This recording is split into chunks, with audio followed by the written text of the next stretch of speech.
Good afternoon, Alex Ainsworth here. It is April 6th in the year 2019. It's been 6 years now since I put together these 267 slides. And for the first time on YouTube, I'm going to be sharing these slides in order. I will reference here and there particular passages from my ebook, which is available at solarmaxnews.com. But this is a time in which we're getting ready to start seeing the solar cycle become more active as it moves from solar cycle 24 to solar cycle 25.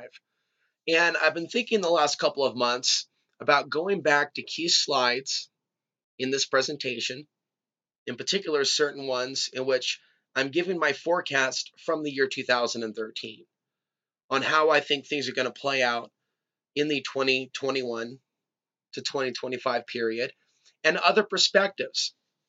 And so for history's sake, and before I add more information to this, I'm going to share the slides in order. Okay, so, I almost kind of think of it as a series of info cards. I'm not so much into divination or tarot decks, nothing against those things. But for me, it was about creating this and something about me having the focus to create these slides in March of 2013 when I was living off the grid. It was something about not being distracted by worldly things. I didn't have the internet, but I would go and travel, of course, to the store or to other places, a place to get on the internet, and I would save information down to the hard drive of that as I was putting together the presentation that I delivered in Philadelphia, Pennsylvania, at the Free Your Mind conference. And I still have a long way to go to put it together to where people understand it. But in short, I have pulled together and cited various studies from different individuals. And I'm seeing how some of these different studies and individuals that are different have different theories on the sun, how it kind of interconnects, where the dots connect. And so we look at issues like the rise in solar activity and the rise in wars, and the people that discovered this pattern, the people that came before us. And people like myself looking at their knowledge information, people like Alexander Chavinsky and Burrell Payne and others, other names are going to come up, and asking ourselves, how can we apply this knowledge to our world as we know it right now? And there's a lot of people that are lost in ignorance and don't realize that there is something to the patterns of the sun. And this also includes earth changes, earthquakes. And so a lot of people talk, for example, about technologies that are out there, but there's also a history that we can trace prior to those other technologies being used in our world today.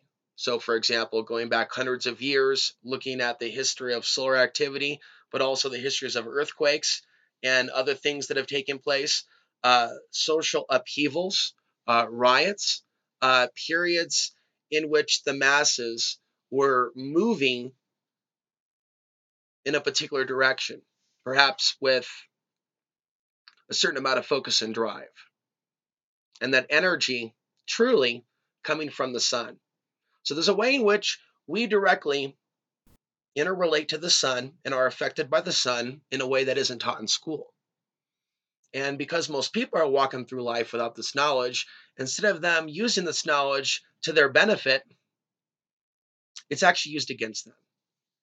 And so what I bring to the table in this presentation that isn't brought to other presentations is the idea that the powers that be use the solar cycles against us, and proposing certain theories within this slideshow, these info notes, that hopefully will get the wheels turning. So what I don't want to do is read every word as it was put in the ebook. What I want to do is maintain a certain free flow and go through the basics. And there's a certain order in which I presented these info cards. This is number one, and it's stated there, the presentation date of April 27th, 2013. So we are here 6 years later after all this was created. And so we are going to get into this. Now, in slide 2, I acknowledge other people that have put together a lot of information, perspectives on how we're influenced by the sun, including spaceweather.com, which doesn't really dabble in fringe theories, but has been a fantastic provider of up-to-date information on the sun and its activity. So a couple of things about the sun, and I'm going to attempt to be brief in some of the very basics.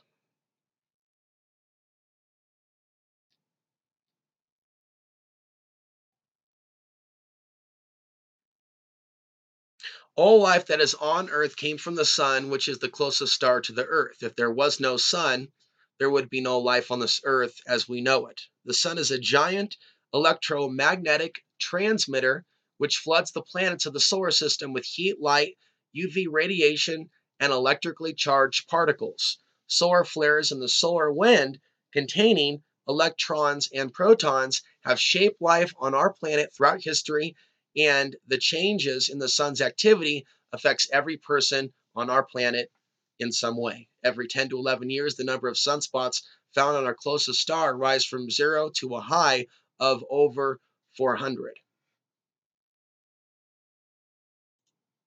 And we're going to go forward here.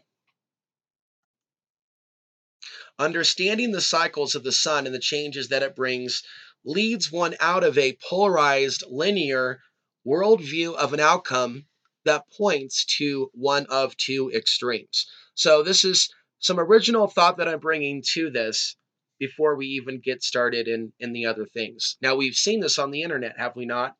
We've seen people focus on the idea that we're about to see a collective shift in consciousness. We saw a lot of this with 2012 with certain elements of ascension theory. But the reality is that's not really how things manifest here on Earth. It's not that linear. I think things are more cyclical. So that's one of the things that I'm starting this with. It's kind of a re-examination of how people historically have looked at the sun. The other is the catastrophobia, or the perception that the end is near, either in terms of Earth changes or beliefs that they will be successful in all their attempts to control the Earth and all its inhabitants, which, I add, is not in accord with the free will that many have chosen to activate in order to serve a higher purpose. This worldview also leaves no room for miracles and places the New World Order at creator level. Both of these views involve Western linear thinking. Okay. And so in the presentation that I gave, and the audio wasn't even really all that up to par. So this video really is needed to elaborate on these slides, on these info cards. Because a lot of people have a pre-program to kind of look away from some of these concepts because of the ways in which it's been presented by others. So I'm presenting this with more of a Eastern philosophy perspective.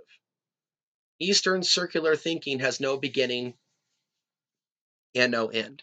We think about a circle as opposed to a straight line. So absolutism does not exist in this equation or this reality. So my journey began in 2009 when I published Solar Cycles and Earth's Weakening Magnetic Field at the time on my website. Okay, Nexus Magazine is a physical magazine, and it is based in Australia. So there's like an old box at home where I actually still have a copy of this. And my friend in Australia was actually able to get herself a copy. So this was in 2009. And in that period, the sun was becoming more active. Okay. And I'm going to show you briefly. I don't want to overwhelm you with text regarding the ebook, but reflecting on some of the things The new direction of research that I was looking into at the time marked a new path that I was taking in my personal understanding of the larger picture and deeper understanding of the phrase as above, so below. And so, you know, Alex Ansary at that time, I'm going beyond I'm going beyond just conspiracies.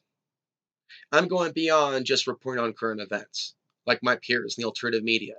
I'm going beyond just ooh, new world order, new. I'm actually taking that idea of this idea of what we're dealing with. And it's a term actually used more and more in the mainstream. I shouldn't have feel like I should hide now from using the phrase. The good work that I've done over the years and the things that I've warned about, a lot of things are coming to fruition. And I think that the power structure uses the solar cycles against the human species. And this is a perspective that still, even in the research community, is not something that's really considered. Mind control is considered. Other planets and their influence is considered. Chemtrails are considered. Flat Earth is considered. But how they, whoever they are, right? So if we're going to consider aliens, why not consider what they may know about our human physiology and how to push our buttons? So in 2009, I wrote that article and it marked my own inquisitive nature and my own idea, something that I didn't get from a David Icke book, something that I didn't get from the Alex Jones show, something that I didn't get from Clyde Lewis or other media sources that at the time I was absorbing quite a bit of alternative media sources. So continuing, we're taking a look at sunspot cycles, past and the future. Sunspot counts vary in number and intensity in each cycle. And as this presentation goes on, I'm trying to rush this. This is probably going to take a few hours. And I made sure that I got some sun today.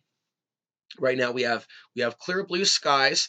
We should take a moment to absorb this energy as we'll get into in this presentation. And so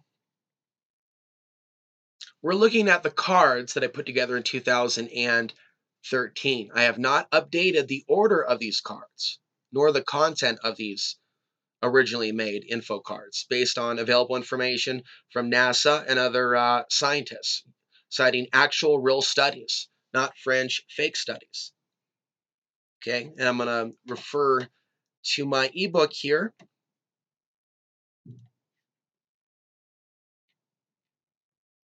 We covered an overview of the sun. Okay, we're about to be getting into the magnetic field. And so here we are in 25, right? We don't know yet how large solar cycle 25 is going to be. And I've suspected that's going to be bigger than 24.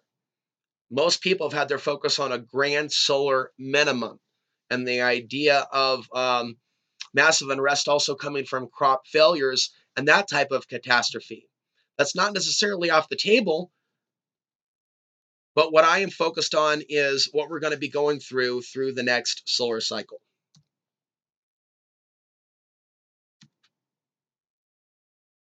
Okay, so these are images from 2009.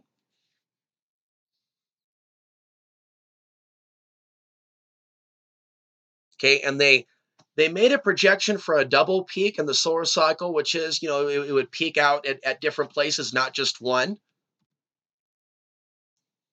And it turns out that is what we did see. And there's been several solar cycles in which we've seen this type of a double peak.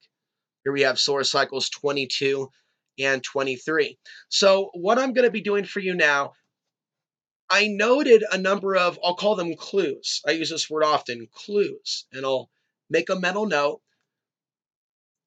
And that's what I did when I came across Mitch Batros. I have his book over there, Solar Rain. Nothing in that book went into this presentation, nor Son of God. I came across those books later. These cards were made in 2013. But I was making note of how Mitch Batros was describing how even smaller solar flares would have the effect of larger solar flares. And this would begin this type of a domino effect. And so that's how I came across that idea initially. So here in the slides, I'm providing direct quotes from Mitch Batros as they were said word for word, transcribed by me personally. Here's what he said November 26, 2012. There seems to be a change in the configuration that these lower events, such as an M1 or an M5, seem to have the impact of an X flare. That correlation is transferring to the Earth's core, and that's what's causing these Earth-changing events, such as earthquakes and volcanoes, including hurricanes and extreme weather of all types. So in this presentation with these cards, we'll go ahead and go to the next one. I'm laying out this idea and concept first before we get into the many, many studies on the connection between human consciousness and solar activity. For example, in a future presentation or essay, I would start with discussing the links between human consciousness and the sun first. But at the time of laying this out, and I still see there's value in this, starting slow on some of the things that have been said over the years. Nassim Harriman is not a researcher that I know a lot about, but some of the statements that he said as well regarding the solar cycle, I thought were worthy of adding in here. And he said, quote, when we pass through the galactic equator, I realized that this may be where the ancient Mayans in the solar calendar were describing that there was going to be an energy increase, an energy event in our solar system resulting from our relationship to the galactic center, and that when we cross the galactic equator, that we would be bombarded with more cosmic rays and that would activate the plasma dynamic of our sun, and that the sun may go through a larger cycle in which in that moment it gets hotter and more active than it was when we were not going through the galactic equator, end quote, Nassim Harriman. And so this is something that most of you already know about. And I talked about this for 3 hours with Matthew Stein. And I also did a live stream that was featured for a while, still is, at the front of my YouTube channel regarding, right, the potential event. And there's other theories that have been proposed about, well, what about the government staging a event? But the basics, 1859, there was the Carantine event. Between September 1st and the 2nd, 1859, the largest recorded geomagnetic activity storm occurred, and the U.S. went dark as the nation's telegraph wire system was hit with a massive solar flare that made its way to Earth in 17.6 hours. The aurora borealis effect, it was seen around the world, even over the Caribbean. It was the worst solar storm in the past 200 years. By the way, I am revamping my personal website. I'll let you know more as time goes on. And I will work to create a gallery that will feature these images so that you can access them for yourself there. Numerous studies confirm the vulnerabilities to the grid, from the Meditech Corporation to the United States National Academy of Sciences to the American Association for the Advancement of Science, made up of scientists from NASA and NOAA. There is a consensus that this event could create a cascade of failures that would sweep across the United States, cutting power to 130 million or more in this country alone. Again, I'm using data given from studies in 2011. They've done current studies since then that'll probably change those numbers. Other vital systems like nuclear power plants and some aspects of military defense could be affected. Estimated cost, $2 trillion. So, dense population areas. It's important to know where the dense population areas are. It's important to know there's going to be potentially a lot of people hungry in certain areas. And so by looking at the heavily lit areas, we see the dense population centers.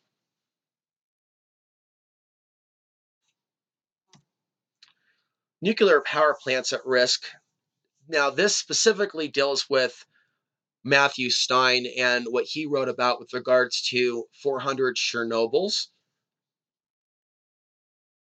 If the electric grid were to fail during a solar event, the cooling system and nuclear plants would not be able to function, triggering a meltdown if the plants were cut off from fuel for a prolonged period of time. As it sits right now, both generators fueled by diesel are estimated to only have enough fuel for several days. The estimated cost to reinforce the grid is only about $100 million, using statistics given several years ago by those corporations that were involved in that study, Meditech and others. Okay, so for some reason, they haven't reinforced the grid, right? So I asked the question, why? Are they concerned with their Tower of Babel collapsing? Is there a fear in the upper echelons of government and governments worldwide that this Tower of Babel may be on the brink of collapse? Has at any time this government discovered the potential of this event and other disasters with the use of remote viewing or other means? And what specific ways the powers that be preparing for this event, and how do they intend to maintain a strong, dominant, and controlling position with their technology when their technology, that's often used to suppress humanity, is disrupted? So, for those of you that have been around for a while, you've heard me bring up these themes on a regular basis, but here they were put into cards in 2013, along with a brief forecast of things that I suspect are to come. How might a blackout in one part of the planet affect the global power structure, balance of power, or the ability for one nation to attack and wage war on another? Think about that kind of a reset.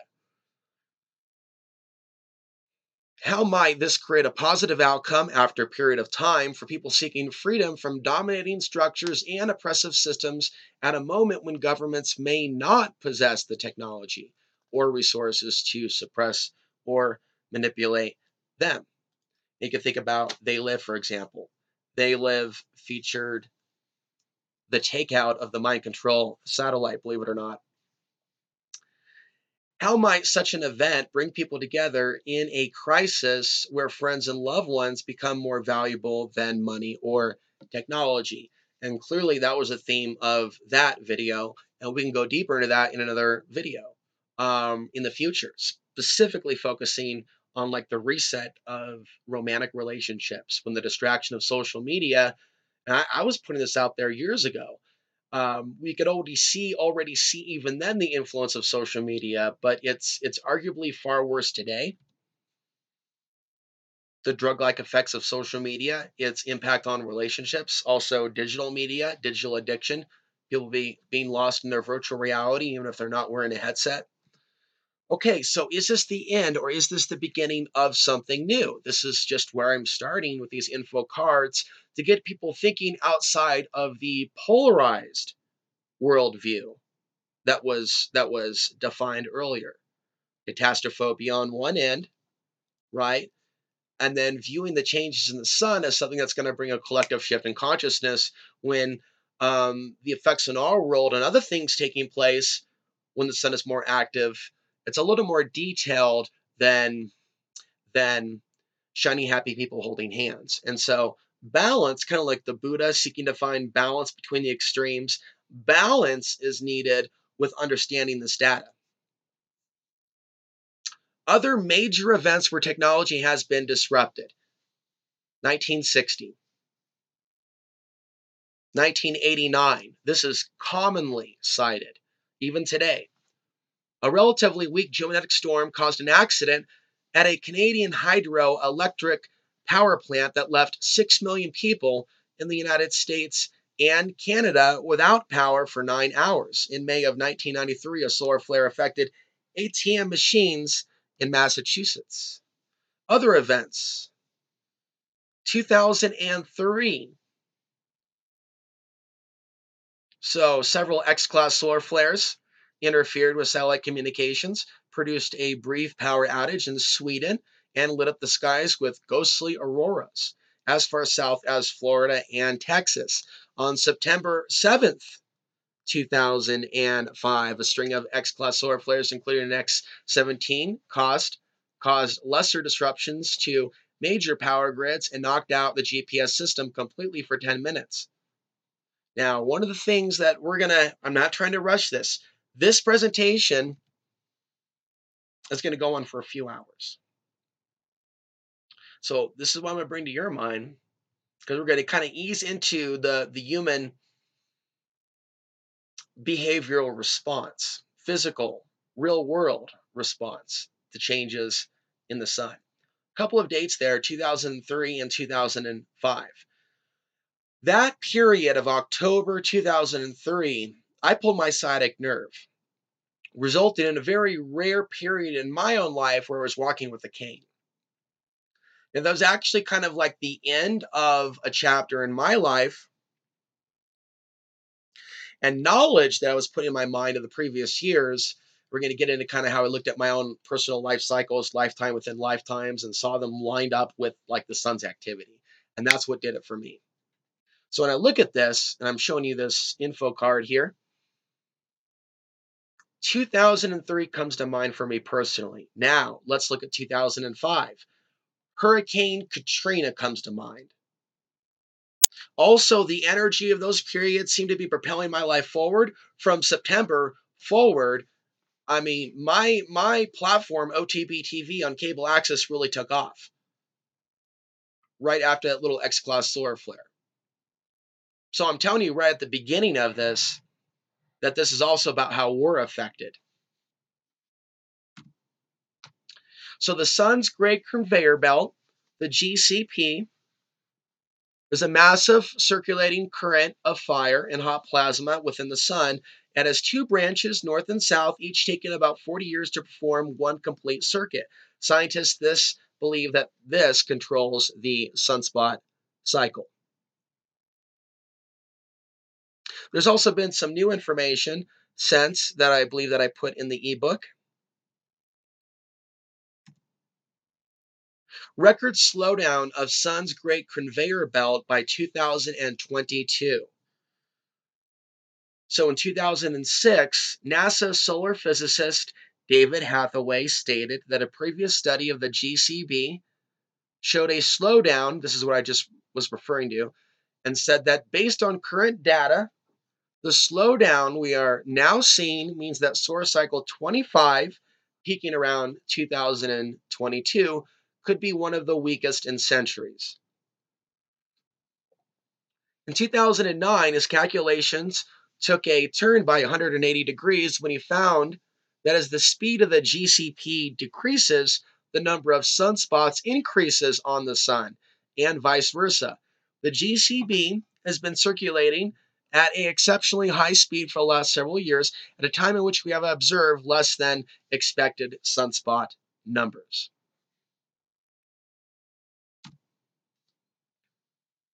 Here's a quote from NASA's David Hathaway. This challenges existing models of the solar cycle and has forced us back to the drawing board for new ideas. Scientists stumped also by by the sun's asymmetrically reversing magnetic field. I chose to put this little info snippet in the slides. The sun's magnetic field is reversing, south becoming north, as it does approximately every 11 years on a cycle, but this time something even stranger is going on. The north is moving much faster than the south, and space scientists aren't sure why. With regards to the sun and its poles flipping, I recall the polar vortex of late 2013. I was traveling during that period on Greyhound from Colorado to St. Louis, Missouri during the polar vortex, as there were articles online about the solar magnetic poles flipping. There's a little bit of micro drama that I was dealing with at the time that I'm not going to repeat here. But again, human behavioral response in myself and others as the sun's going through its changes. I've seen lots of evidence of this. Lots of evidence of this indeed. So the Earth's magnetic field, we're going to go over some basics regarding that. Most of you know by now about the many articles about Earth losing its magnetic field. Giant breaches in Earth's magnetic field discovered. This goes back to 2006. Okay, so here we are in 2019. These slides were put together in 2013. But since then, we've seen an increase in articles about magnetic north moving at a more accelerated rate. I believe it was last month, in which there's a new batch of articles. It's not the first time they've talked about having to recalibrate magnetic north for landing strips at airports. Holes found in Earth's magnetic field 10 times larger than anything previously thought to exist. 20 times more solar wind passed into the Earth's protective shield when the magnetic fields were aligned. This is data from 2008 from NASA. The invisible portals or holes form every 8 minutes and rapidly change location, making them difficult to track. The breach maximizes the impact of solar flares. NASA is concerned because the Earth and the Sun's magnetic fields will be in sync at the peak of solar cycle 24. Now, we've passed that period in time, but that doesn't mean that they're still not concerned. So, this is my brief take on the whole conspiracy thing. I obviously cover subjects that are outside the box. And if anyone takes a serious look at my channel, they can't say that's the mainstream media. So I think what's actually being covered up, and without a doubt, NASA's involved and is under control of the shadow government, but it's what is it that they're covering up? What's going on with their supposed off-world colonization plans and things of that nature? I think that there are deceptions, including with Elon Musk, and I made videos about that. But I think that people get too fundamentalist in their approach to research by throwing all of it out. I don't think that's the approach to looking for truth in a world where we're lied to. There's elements of science that does exist, studies that they've done, even ways in which, and recent studies have confirmed, that human beings, human consciousness can detect changes in the magnetic field. And that changes in the magnetic field can be induced by technology. So there's even mind control application of some of this, as well as consciousness. There's a lot of really interesting facts about this, not just how the sun impacts us, but other changes. And there's other things that can impact the magnetic field around the Earth other than just the sun. So I think that there has been a lot of people misled into the fast food nation version of conspiracies. I don't think it's by accident. I believe it's by design. So the power elite use the solar cycles against the population. It's a tool of the New World Order, the science of it, and how we react. And they don't want us waking up to that. They don't want us waking up to that at all. And I've seen in my own life through well over 10 years about talking about this, probably nearly 100 videos discussing the sun. How the algorithm doesn't auto-suggest when you look up Alex Ansary anything about the sun, but other things, drama, and distractions. Why is that? And why, I'm going to come back to this in a future report or essay. Maybe there's a special book that I need to get about his life, but we're going to be talking about another individual later. Regulars on this channel have heard me mention Alexander Chavinsky. He was a Russian, and the oligarchy had this man put away and thrown in the camps of their day and age because he was dabbling in the type of research that this is dabbling in, how humans are affected by the solar cycle, and from that knowledge can thus mankind be socially engineered through world events that are manufactured in a world where we have evidence of the bankers funding both sides of a conflict from the Middle East to something like the Russian Revolution. But when we look at the periods of time when the sun is more active, that they're funding both sides, there's an added epiphany, there's an added light bulb. And this is what I'm attempting to introduce to the research community. As we continue, however, in the early phase of this longer video, we're going through the info slides in the order that they were created as I free flow here and there, but helping people come up to speed with some of the basics that are out there. So magnetic portals connect the sun to the earth. This is another detail.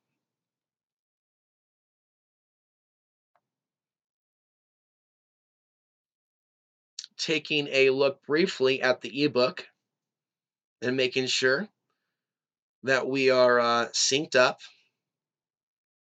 Now there is a lot of text that I'm not reading that's already been put out there in the ebook. We're only going over the basics. I'm not bombarding you with lots of information.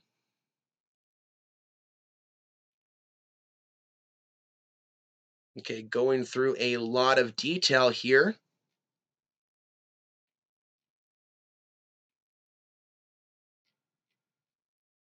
Okay,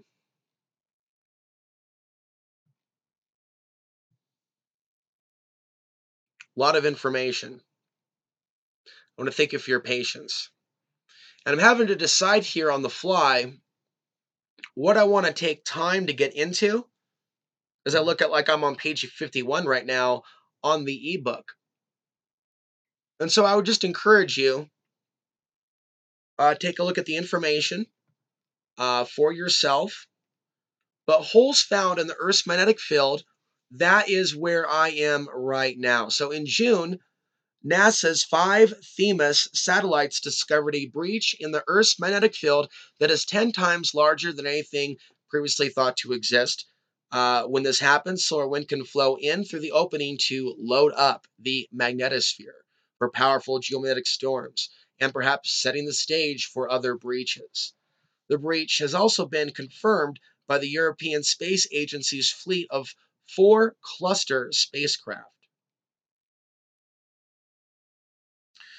Researchers have long known that the Earth and Sun must be connected. However, they used to think that the connection was permanent and that the solar wind could trickle into the Earth environment anytime the wind was active. They found the connections were not steady at all, but often brief and very dynamic. The invisible portals or holes form every 8 minutes and rapidly change location, making them difficult to track.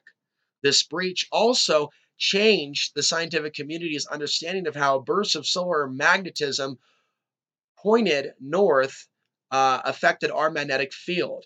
They previously thought that a north IMF, interplanetary magnetic field, caused the magnetic field to strengthen its shield around the Earth. And so that's another example of new studies and research changing the way they previously looked and how the sun impacted the Earth's magnetic field. Cosmic rays blasting Earth's magnetic field. An international team of researchers have discovered a puzzling surplus of high energy electrons bombarding Earth. The source of these galactic cosmic rays is unknown, but it must be closer to the solar system and could be made of dark matter. That's also citing someone by the name of Phillips in 2008 from NASA. And this is still regarding the breach of Earth's magnetic field. Earth's magnetic field moving east at 40 miles per year. So that number may have increased since I put together these info cards in 2013. Like I said earlier, there is a new round of articles that have been trending about Earth's magnetic field. So, perhaps your imagination is already going. Maybe you already know where this leads. Of course, there's a potential for a pole shift. But even on the way to that, a thinning of the Earth's magnetic field leaves us what? More vulnerable to things like asteroids, meteors. Continuing with the slides, I got to remember to keep my focus here rather than the ebook at present so we can stick with the most simplest points and details of this presentation. Changes detected in Earth's liquid outer core. A German-French study published in the National Academy of Sciences found evidence of a growing patch of reverse alignment in the liquid core by observing extremely fast changes or magnetic jerks on an area between the Atlantic and Indian Ocean, an area where current flows are the highest. The study suggested that rapid changes in the churning movement of Earth's liquid outer core are weakening the magnetic field in some regions of the planet's surface. Cosmic rays now, especially that we're in solar minimum, there's been more information about cosmic rays threats to crops, other ways in which we could be affected. And so there's been a lot of information people have put out that are part of the Grand Solar Minimum research community on YouTube. This is some of the early information that I came across regarding this. Great question is, how are we affected by these cosmic rays? Cosmic rays give scientists clues that our universe may be a computer simulation. Now, that is the name of a headline that a whole number of people were covering years ago, especially people that have been fans of the Matrix and even questioning our reality from spiritual perspectives. Looking out of the world of science, there are many studies in their own way that have taken a stab at this idea of the artificial construct. Other anomalies. And so this is more or less dealing with the universe. So as above, so below. Missing matter caught in tangled cosmic webs. We're going through this fairly quickly. Magnetic fields offer black hole escape route. Last month's solar flare created a mystery pulse on Earth that seemed to answer the sun's blast. Now, keep this one in your consciousness. And it's the idea of a conscious Earth responding to a conscious sun, a hidden communication between the Earth and the sun that we as humans may know very little about.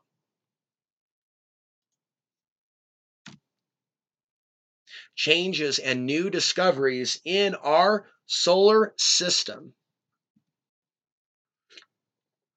And again, these were compiled. These were compiled when I was living off the grid in Costia County, Colorado in March 2013. I didn't even have my own solar panels. I was basically living in a yurt at the time. So it's like I literally, with the focus and jotting down the things, and I didn't have the internet, I was disconnected from that and the grid. I'm thinking about the dots that I think are worth connecting in this presentation. And then going out and getting those articles and putting them in the slideshow presentation. So we're going through this presentation that we're going through today really could be divided into several sections. I do think that it would be appropriate that we take a break. I'm going to play maybe some music and leave it on an image and probably, keep the break under 3 to 4 minutes. But that'll be coming up at some point. It's official, water ice discovered on Mercury. And so the general idea is magnetic field changes around planets that could potentially create new forms of life and perhaps go the other way as we look at potentially the future of Earth. But on the other end, as we look potentially at the future of Mars, as the elite may want it or be forecasting. New storm on Jupiter hints at climate change. There's also more recent stuff about Saturn's rings disappearing, whether that's true or not, something that I remember coming across. Pluto's atmosphere larger than thought. Dark side of Uranus. Rings reveal dramatic changes. So just a theme here. Changes in our solar system. What is causing it? Is it changes in the sun's output? And the sun's output changes in the sun's behavior does impact, although it's not really recognized. But I do believe that it does impact temperatures on Earth and a cascade of factors. Major changes in the sun that cause major changes in other ways, like to the magnetic field, can also cause massive melting. Sticking with this point and with this slide, as I start to get more excited as we progress through this, NASA's spacecraft reveals dramatic changes in the Martian atmosphere. So I wonder, is there something that they know that we don't know? And going to the ebook, to the same section here, covering these sections, which we went over in the info cards, but showing it from the perspective of the ebook. Bizarre vortex on Venus changes shape every day. A list of other things.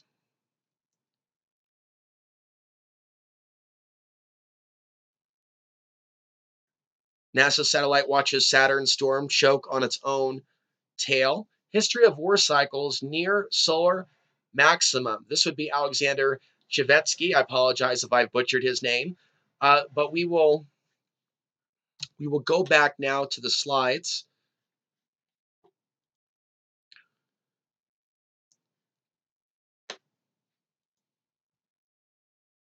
Strongest evidence yet for there being life on Mars. Changes in the ionosphere of Venus discovered. 7 new planets found.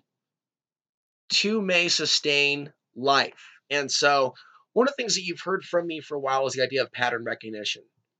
And some people even have theories that this may not be our true sun. I don't have a strong opinion on that, but I do have a strong opinion, belief, understanding that spirituality regarding the sun is a part of our ancestry, and it's also been something heavily suppressed by the church. And no doubt, there's no doubt in my mind, there's ways in which the internet and false news, fake news, has been infiltrated to send us in circles, chasing our own tail, not realizing the pattern recognition. I've seen very few people talk about the event that led to these wars, for example, 911, from beyond the perspective where they've taken it. Very few people have realized that the solar cycle was active during that period. So there's certain things, along with my own personal experiences, along with other people's life cycles and seeing where the sun is. Also, when Occupy Wall Street was taking place, when the sun was active, we'll get there. We'll get there. But this is stuff I can't get into a 1 hour show. So this is probably going to be something that needs to be 2 hours plus on this beautiful, beautiful day. But it needs to happen. Perhaps I'm absorbing the rays. Certainly, we had a geomagnetic storm recently, and I believe that the brain waves, when directed, can perform at an accelerated rate, even though when someone's unconscious of it, when the sun is active, some people may have a certain response in which there's drowsiness and sleepiness, all things in which we're going to get into. But just a little bit of caveat before later. Within like the few days of the geomagnetic storm, we may respond in certain ways. So we may feel like lethargic and totally tired one day, and the next day, boom, multiple videos. Or the next day, put on a long presentation. I can look at my own energy levels in coordination with looking at the activity of the sun and also the phase of the moon. And I can see when my energy levels are at their highest, um, and especially when those energy levels are conducive to productive, positive behavior and action, as opposed to unmindful behavior. And so the idea is that there is this duality. And so it's not about blaming the sun, but looking how when the sun is more active, certain things are more active and are taking place at a more accelerated level or rate. And so I'm going to be showing some examples of that later on in the presentation. Examples like music, fads, um, elements of entertainment. So not just geopolitics and world events, and not just negative things, but also citing things like spiritual experiences. I think that there's a certain reason why there are movements, spiritual movements, even something as microcosmic as a specific group that has its golden years or heyday. Even if some people may call a particular group, UI or others, even if we may judge them as a cult or that religion, there still is something about people coming together and getting something done, and whether we agree with their politics or not. And so subconsciously and consciously, this is the free flow below the surface. People are motivated by the cycles of the sun. They are driven by the cycles of the sun. They're just, for the most part, not aware of it. And if people were to become aware of it, we can use it for our advantage. Perhaps even in turning the tables on the power structure using the solar cycles on the population that's unaware of the solar cycles. So it's like they want us to be thinking fear, fear, fear of the grid going down, these different scenarios. They don't teach people in this educational school system how we're affected by the sun. So the things that I'm discussing and the dots that I'm connecting are way outside the box of the norm. Pattern recognition. Pattern recognition. So these are charts that I downloaded, and I have added in the world events, the key world events that other researchers have documented that have taken place during the peaks. So, solar peaks in the cycles of wars, conflicts, and global battles. I'll probably have a future graphic in the future reading Solar Wars, taking after Star Wars, the links between wars and solar activity. So, this is not something that I discovered. This is something that I am discussing in the day and age in which my peers in the alternative media are not.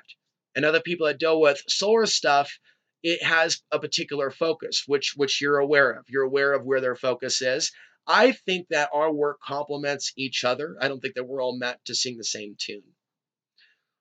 And so this is also why I maintain a sense of consistency, why I'm showing you in order the 267 slides, many of which I did not get to share at the Mark Passio For Your Mind conference, because you can't do all this in 1 hour. You just can't. There's been other videos in which I attempted to, and I just covered like 1/4 of it and just stopped. But it's my goal to present this in a way to where the information sticks, and I hope that you will share this to someone that will benefit from this knowledge. There's also ways in which you can donate to my work, links down below. But it is a goal of mine to expand my research. This is Alexander Chavinsky. This is the Russian that I've been referring to for years. That was put away in the gulags for his studies. So Alexander Chizhevsky was an acclaimed scientist in Russia who studied the biological effects of the sun and universe, in particular how massive changes in human behavior correlated to sunspot cycles. He is known for the founding of heliobiology, which is the study of the sun's effect on biology, and aeroionization, the study of the effect, a little bit of typo there, of ionization of air on biological entities. Again, I would like to access or obtain a book about his studies. There may be something in Russian that's been translated to English. If there's something out there, what little info I do have about him was presented by others and is available on the internet and on Wikipedia. But I'd like to know more about some of the deeper nature of his studies. In 1915, he spent his summer observing the sun and first hypothesized the effect of periodic changes in solar activity on the organic world. In 1916, he entered the front lines in World War I. Now, I'm hoping that I'm not going too fast for you folks. He literally was looking at the changes during a time of war in Russia. Okay. Connect with today. We're doing the same thing in our world. At least I've been doing that. It was there during World War I that he first discovered that battles tended to wax and wane with the strength of solar flares and geomagnetic storms. Over the following decades, his research expanded. I'm going to glance over here.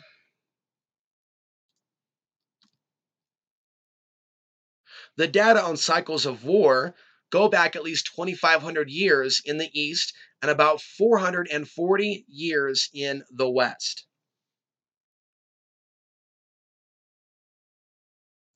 He proposed that not only did geomagnetic storms result from sunspot-related solar flares affect electrical usage, plane crashes, epidemics, and grasshopper infestations, but human mental life and activity. I forgot that detail about grasshopper infestations.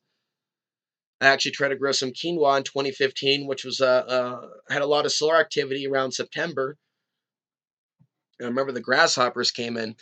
Increased negative ionization in the atmosphere increased human mass excitability.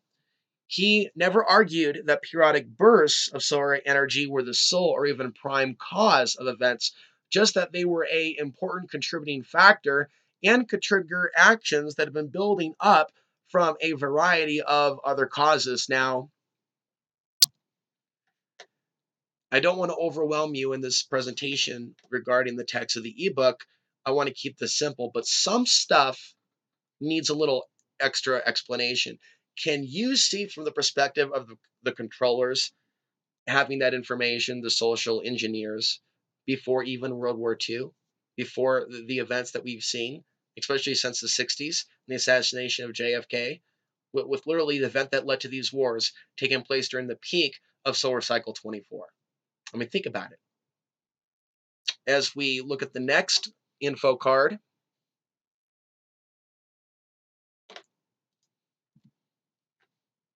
he constructed an index of mass human excitability,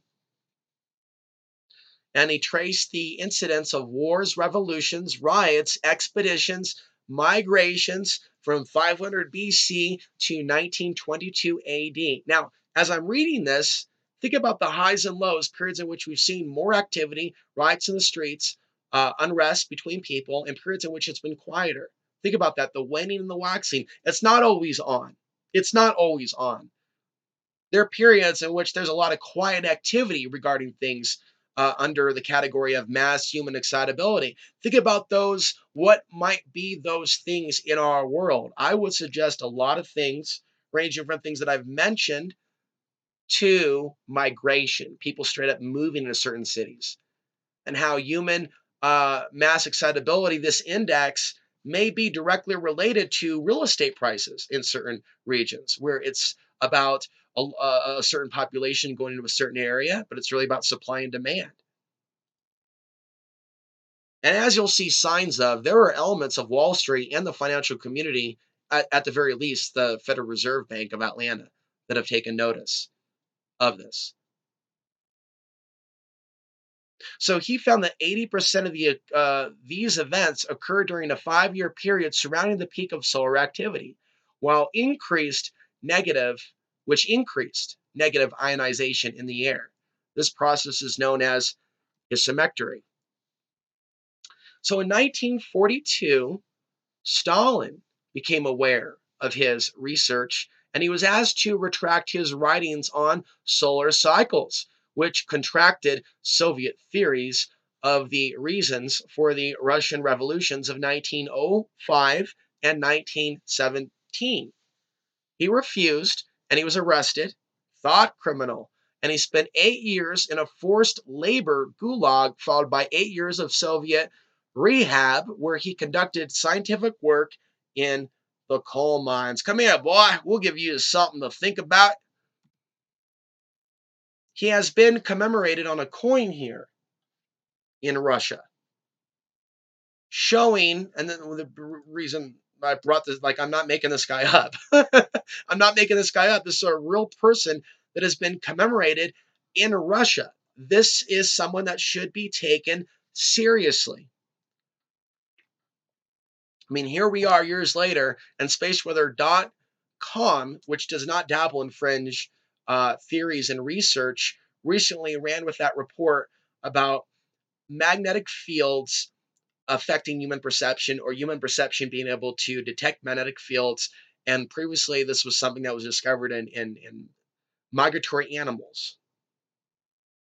And so we talked in a previous video about magnetite in the human brain. We're going to come up on that pretty soon.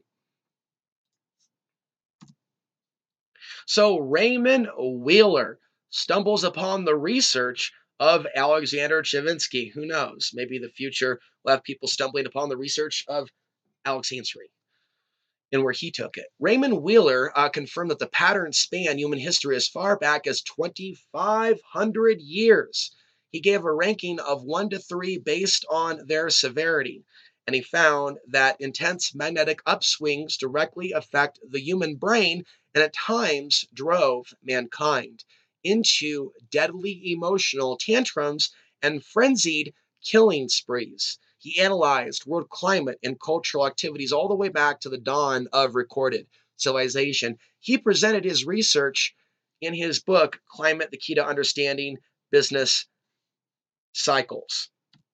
So, what I want you to think about now, after that info card, is what you've heard me express regarding my concerns about 2022 and elements of extreme political movements involved in political violence, whipped up by the energies and literally like being led by puppeteers that are working for others that know what they're doing.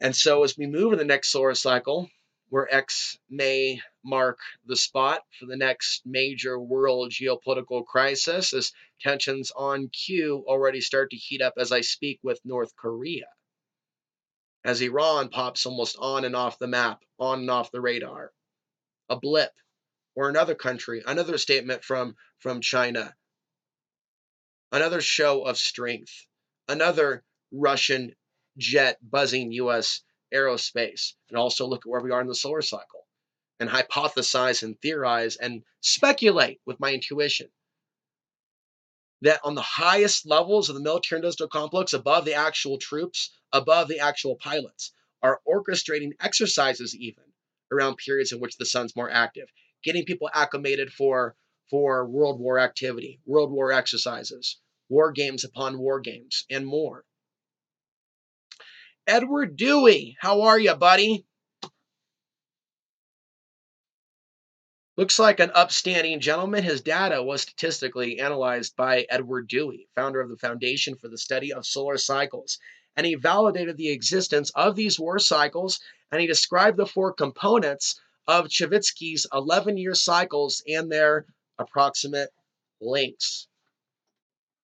This is all data that I chose to put into these series of cards, 267 of them. The four components: a 3-year period of maximum or minimum rather activity characterized by passivity and autocratic rule. Number 2, a 2-year period during which the masses began to organize under new leaders and one theme.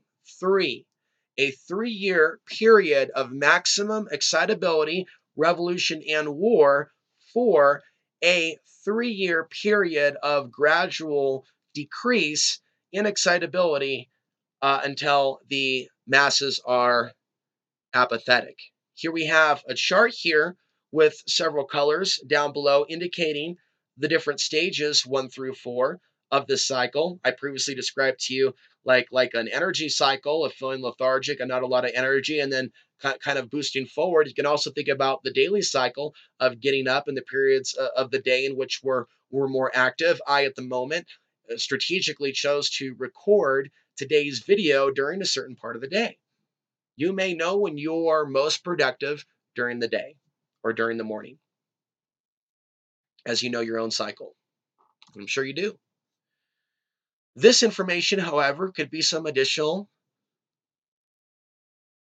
food for thought that you haven't yet come across. Now, Dewey wrote in 1970 that, quote, knowing that wars have a cyclical nature related to the sunspot cycles implies that they have a common cause and therefore they are predictable. If so, maybe they can be avoided. And Alex Answer is here to say that they also can be staged. So he's looking at it from one perspective. And I said earlier in the presentation, now think about how the elite and those that are actually involved in social engineering and the wars that came later and many staged events. And then we actually think about like one of those books in which various pages are made of plastic and create an overlay. And I think of a project that would show that type of an overlay with regards to this research. Take a look at certain events and periods and then do an overlay of solar activity, and we would find a number of connections. Dr. Robert Becker and Dr. Friedman, another study was conducted in 1963 when Becker and his colleague Friedman, they found that more people flip out at times of increased geomagnetic activity, and there was an increase in psychiatric hospital admissions. Becker passed on in 2008 with a dire warning to the world about the years ahead. Okay. Taking a look over here, this is what we're going to be getting into how solar activity impacts human beings.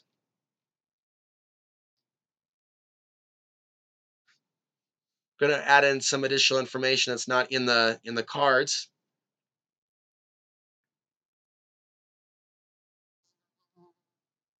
Oleg Shumilov of the Institute of North Industrial Ecology Problems in Russia looked at activity in the Earth's field, the Earth's geomagnetic field from 1948 to 1997, and found that it grouped into three seasonal peaks every year, one from March to May. So I'm coming to you basically right in the middle of it, lined up with the sun's activity, inspiring this video. Another in July, and the last in October. I think all this influences human behavior from aggression to also sexuality and baby making activity. Surprisingly, he also found that the geomagnetic peaks matched an increased incidence of depression, anxiety, bipolar mood swings, and even in the northern Russian city of Kryzhdach over the same period. I apologize for misenunciating the Russian names. Okay,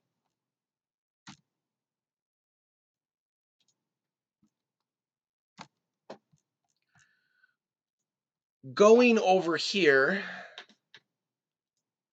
back to the info cards. Okay, so Carol Moore.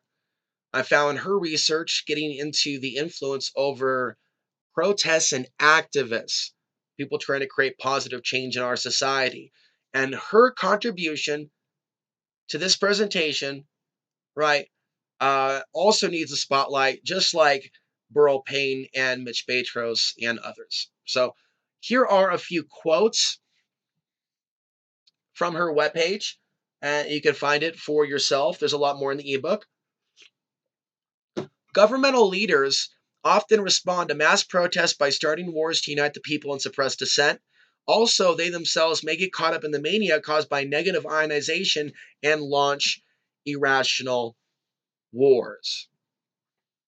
Activists since the 1960s, like myself, have lived through several sunspot heights. The 1968 to 1971 period, 79 to 82, 89 to 92, 2000 to 2003 periods. We can also look at our own experiences of several years of frenzied activity with big meetings and big protests, with the least indignation might lead to riots, rebellions, revolutions, civil wars. And we can remember other periods and years in which vital organizations declined or died. Meetings of protests were fewer and smaller, and lethargic people seemed willing to endure repression. They're willing to bend over and take it. Then, just when the few remaining activists were in deep despair, a magnetic resurgence of activity.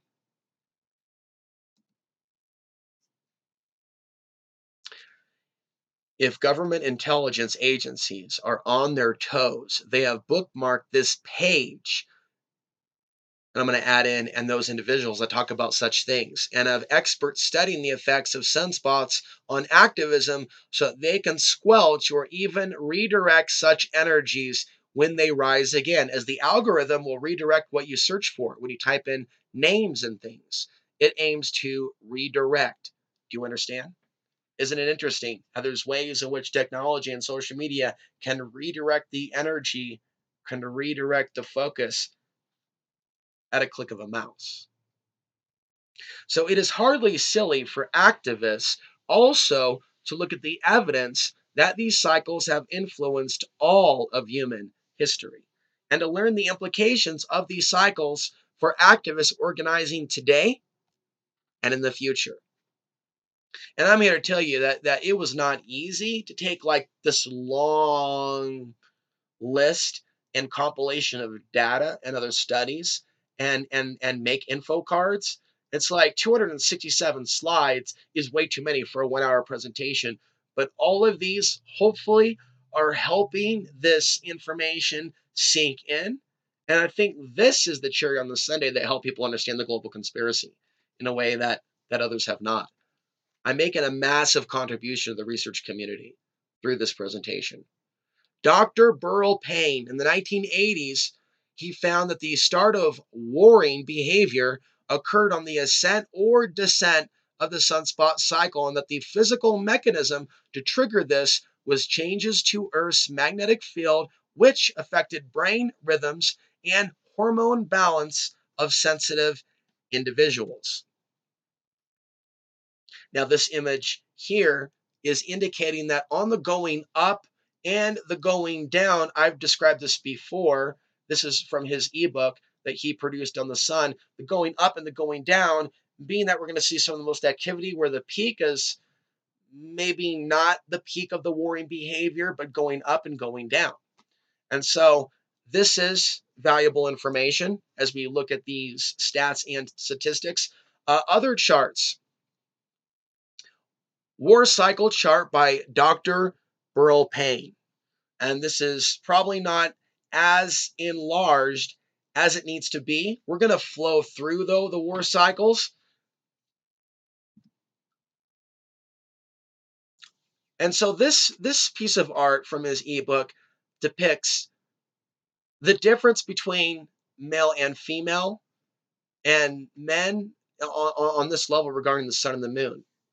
Men potentially being more responsive to the sunspot cycle, the 11-year sunspot cycle, with women potentially having more of a direct relationship or impact with the 28-day lunar cycle. So we have female PMS on the left side, and he hypothesizes about the warring behavior being male MMS, male macho syndrome, MMS. Wars could also be called a mass psychosis, or a new disease which is not caused by bacteria or a virus. If warring behavior is perceived as a previously unknown type of mass psychosis, then the means for dealing with it became different from those traditionally employed, which haven't worked very well. We also want to stick around for after this presentation. I'm going to give some afterthoughts, also off the cuff, in light of this information that I'm presenting to you now in 2019, where we stand, where we're going. Burrell's study on planetary influences, he observed that when Mars, Venus, and Mercury were near the Earth at the same time period, more sunspot numbers were likely to form, and wars were more likely to start if the sunspot cycle was either on the ascending or descending part of the 11-year solar cycle. You know what comes to mind, by the way, is Mars in 2003 and the invasion of Iraq.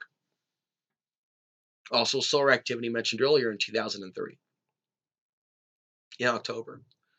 He found that there is a correlation 85% of the time between periods when planets are relatively near the Earth and the production of sunspots in other solar activity. More details are given in his book, Planetary Influences, which I'm sure you can find for free. War cycles and astrology. George's Jurdoff. I always have issues with names. This is a pretty famous author, though, regarding astrology. A metaphysical teacher in the 1940s said that war is the result of planetary influences. When two or three planets pass too near each other, tensions result. For the planets, the tension lasts perhaps a second or two, but here on Earth, the influences cause people to slaughter one another for several years. People affected at the time feel hatred for one another and feel the need to kill each other for some exalted purpose, or to defend somebody or something due to exaggerated feelings of pride and nobility, politics, left-right divide, and to act upon some other unrealistic or manic urge or endeavor. Are we not seeing that now? Continuing with a quote, people fail to realize to what extent they are mere pawns in the game. They believe they are choosing their actions, but in reality, all of their movements, all of their actions are the manipulation of planetary influences. The moon plays a bigger part in this. It must be understood that neither the president, nor the generals, nor the ministers, nor the parliaments signify or can do anything on the grandiose scale of things. Everything that happens is largely governed from outside and governed either by accidental combination of influences or by general cosmic laws. But au contraire, what if they can? And what if they do? And so I went out fishing for knowledge and data on the sun that was way outside the box of where other people take it, in light of the research that I was already involved in, and looking at this future battle with China. I don't believe that the U.S. is designated to win in the end. And I look at these manipulations, and it's like there's something that they know about the fluctuations of the human hormonal pattern. And it's almost as if, looking at the event that led to these wars, all the predictive programming that also came before that, in the period of the 80s and 90s, there seems to be an element of the social engineering that was pumping us up, pumping us up, pumping us up, getting us ready for the big event. And then, boom, the sprawling out of the military-industrial complex. And now America is in the economic situation that it is in, primarily because of that, not immigration. Even if people have passionate views about that, we're talking about a military-industrial complex and military bases that are sprawled out all over the world. Looking at this and the rise and fall of civilizations, which is also an important part of this presentation, the massive sprawl of this military and our debt is in line with particular cycles. And we can see that when we zoom in on the period in time in which we're in and which we came out of. And we can look at the world events, and briefly, we're going to list some of them. So this is something that you can pause and take a look on your own. You can also access the ebook. They started counting the solar cycles back during the time of the Revolutionary War. So that was also something that did it for me, is recognizing that when the solar cycle was more active, this country was going through the Revolutionary War. But it wasn't just here, it was also in France. And so there's something about perhaps a thirst for freedom. We're not gonna take it, 1776 style. And as we look at also where we're going astrologically, there's a viewer of this channel that's followed my projections on the sun and what I've been saying about 2025. And he says that there's something about that period and what's coming in the 2020s that's similar astrologically. Solar cycles 5 to 7. We have Napoleon conquering Europe. We have other wars. Revolts in Turkey, Mexico, Belgium, Poland, France, and Britain between 1828 and 1832.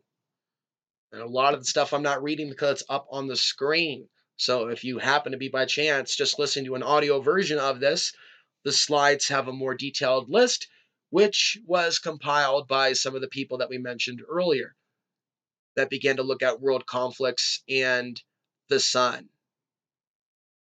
Notice here 1858 to 1861, the American Civil War begins.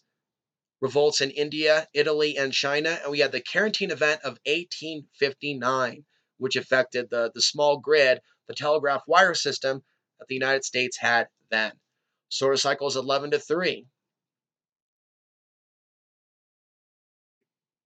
Continuing, solar cycles 14 to 18. Okay, there you see a red arrow.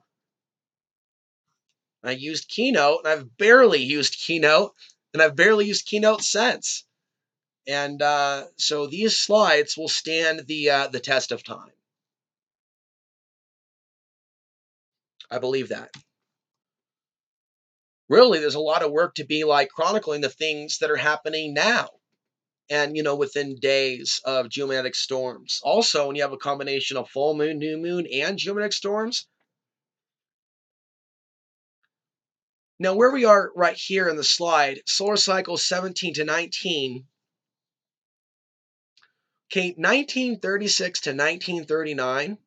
So there was a lot of energy that was ramping up before World War II. And World War II was actually already taking place in other places in Europe. But the thing I want to bring your attention to here, we probably got a slide later regarding Roswell, 1947. We saw the Roswell crash. Also, CIA was created, Korean War. So we talk about new ideas, new projects, breaking new ground. But look here, 1957 to 1960, the launch of Vietnam, other major events, the French-Algerian War. But here's where it gets really interesting. We have the late 1960s, the height of the Vietnam War, peace demonstrations worldwide, student uprisings, Czechoslovakian uprising, USSR invasion, U.S. inner city riots, Israel Arab War, Woodstock, and the height of the hippie movement. I had to throw that one in. A few of these I added in some events that were not listed by the original researcher. Bobby Kennedy assassinated. So this is something you think about wiki, right? Think about things like that where there's, let me pause this thought and come back to it. Solar cycles and human behavior. Maybe there's a wiki in which there could be a collaborative effort, although I haven't had any offers for people to co-author anything with me on this line of thought. You could be watching this in the future. I may be an old man then, but the optimistic side of myself that looks at the next generation is one that's savvy enough to see the value in wanting to add information to this. I see a lot of people put a lot of, stock and time into the New Age movement and certain conspiracy theories, and it's so disappointing that there isn't more of a collaborative effort to build knowledge about the sun and its impact on the war cycles and periods in which events are manufactured or things happen that are out of the ordinary, things go down, even mass shootings, and we have increased activity from the sun. Even New Zealand and that event there, geomagnetic storm within 24 hours. I mean, the examples go on and on and on. And I'm stressing, if the light bulb is going off for you, that humanity would benefit from seeing this knowledge advanced. Okay. Solar cycles 21, 1978 to 1982. Now, I was born during this period, so I consider myself to be a solar baby.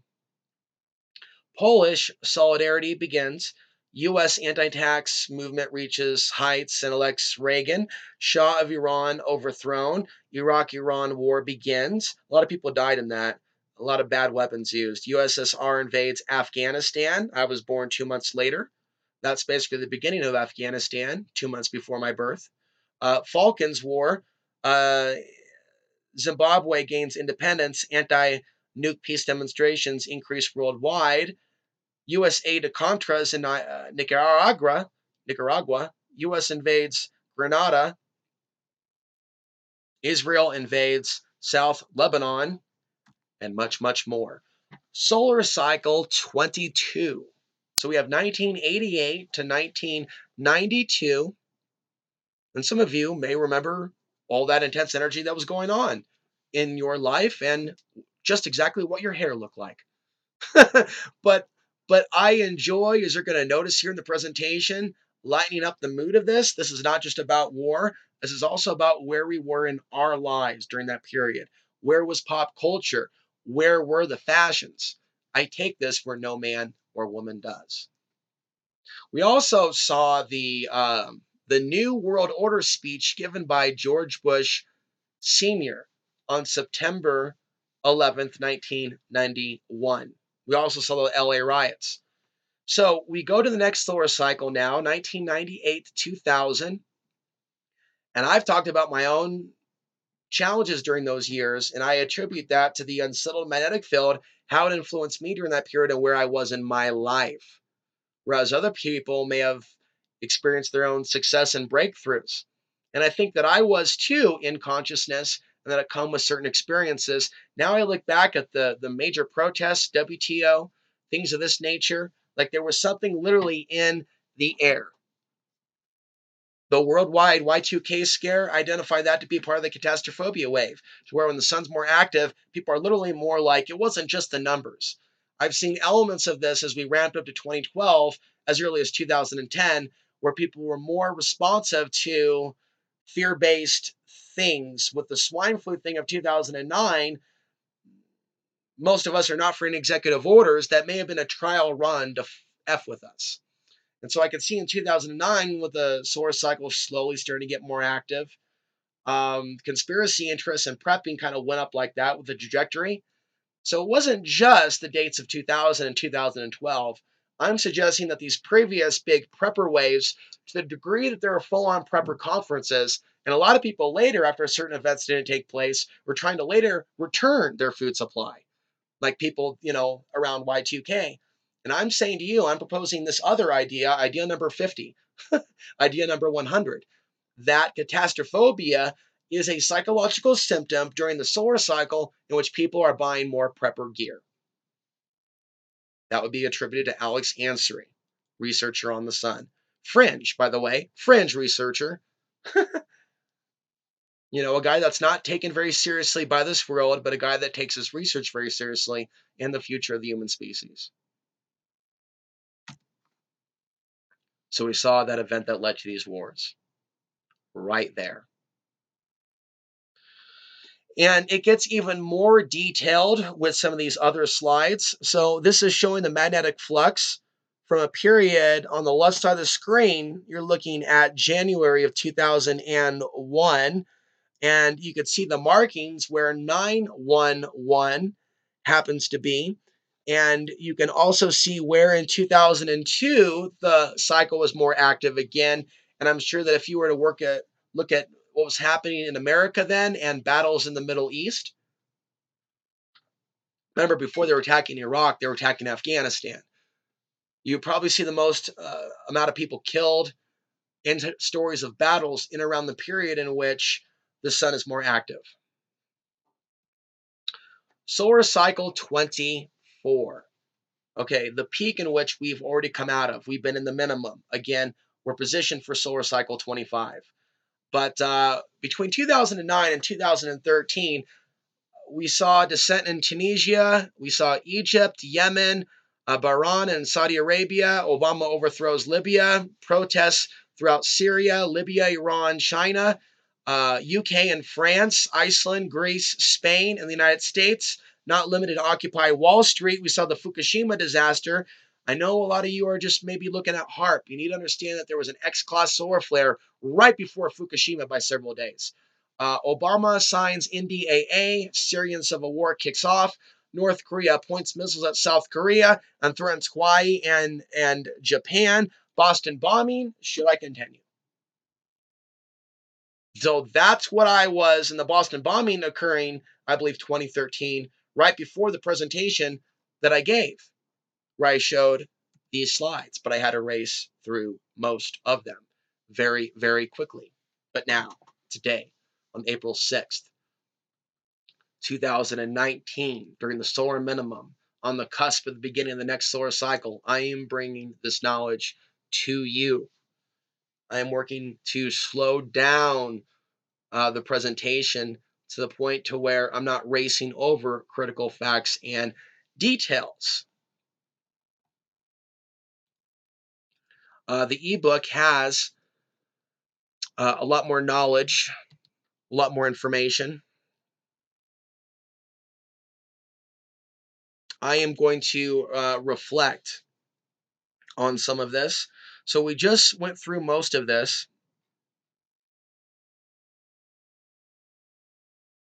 I have them listed out here as well. Also a couple things that have been added.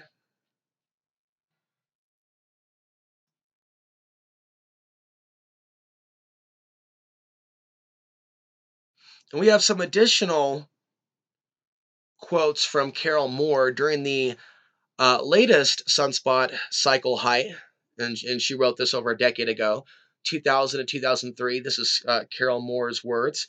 News and editorial writers first focused disapprovingly on the big anti-globalization protests, which marked the return of street fighting after the 9/11 attacks on the World Trade Center and the Pentagon. Protesters largely abandoned their passing fancy with street fighting and returned to nonviolent street protests. The news and editorial writers were forced to report on the February 2002 and January and April 2003 worldwide protests that were the largest synchronized protests in world history, involving tens of millions of protesters in thousands of protests. Now that we're at the bottom of that cycle, there is much despair among activists in many movements at the relatively low level of energy, the disillusion of activist groups, and the lack of reaction to increasing government oppression. So, ending this section with this quote, we have in our world today people saying things like, when are they going to wake up? And so, for regular viewers, you've heard me talk about a cycle or phase to where people are more awake and more asleep, and it deals with that understanding that Carol Moore is getting at. And then we talk about the 4 different parts of the solar cycle. So there's an actual like apathy, empathy, factor. Periods in which people might be more empathetic to certain things or ideas, and other periods in which it's more apathetic in relation to where they are on the solar cycle. So economic cycles and the sun, moving this along. And so this is a chart that was done back in 2005, I believe. Actually, it shows there 2003. And this is looking at the period in the 1980s as well as the 2000s, and comparing the economy with the solar cycle. Now, the Federal Reserve was created in 1913, and that is during a period of a spotless sun. So the idea here that's being hypothesized is that certain things seem to be done by the establishment during periods in which they expect the least amount of resistance for some reason. Another way to look at it is perhaps things were calm enough at that moment for them to be able to do something, to be in a state of organization and focus. So sometimes we see those breakthroughs during the solar minimum because of all the intensity and the noise during the solar maximum. Okay, so we have here in 2008, as indicated, that the banker bailout took place, but I wrote at the bottom, notice how the Occupy Wall Street protests didn't occur until late 2011 because the solar cycle wasn't active yet. Literally. So when the solar cycle woke up, and a short number of years after I wrote that 2009 Nexus Magazine article, I literally watched Portland, Oregon transform. It literally transformed into mobs during those Occupy protests. This is the precursor to Black Lives Matter and the precursor to the current protest between Proud Boys, Patriot Prayer, and Antifa, a name that only a small group of people associated with.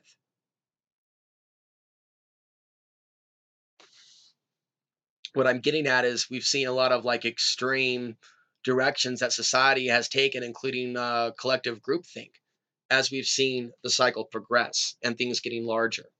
And so we can see like things during like a quieter part beginning, and like the seeds sprouting that which is already there, the sun magnifying what's already there, the organizations already in place.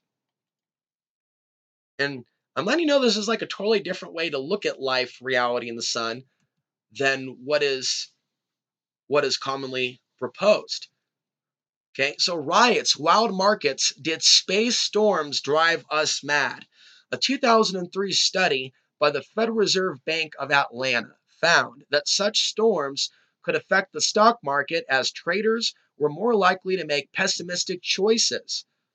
The report states unusually high levels of geomagnetic activity has a negative, statistically and economically, significant effect on the following week's stock returns for all U.S. stock market indexes,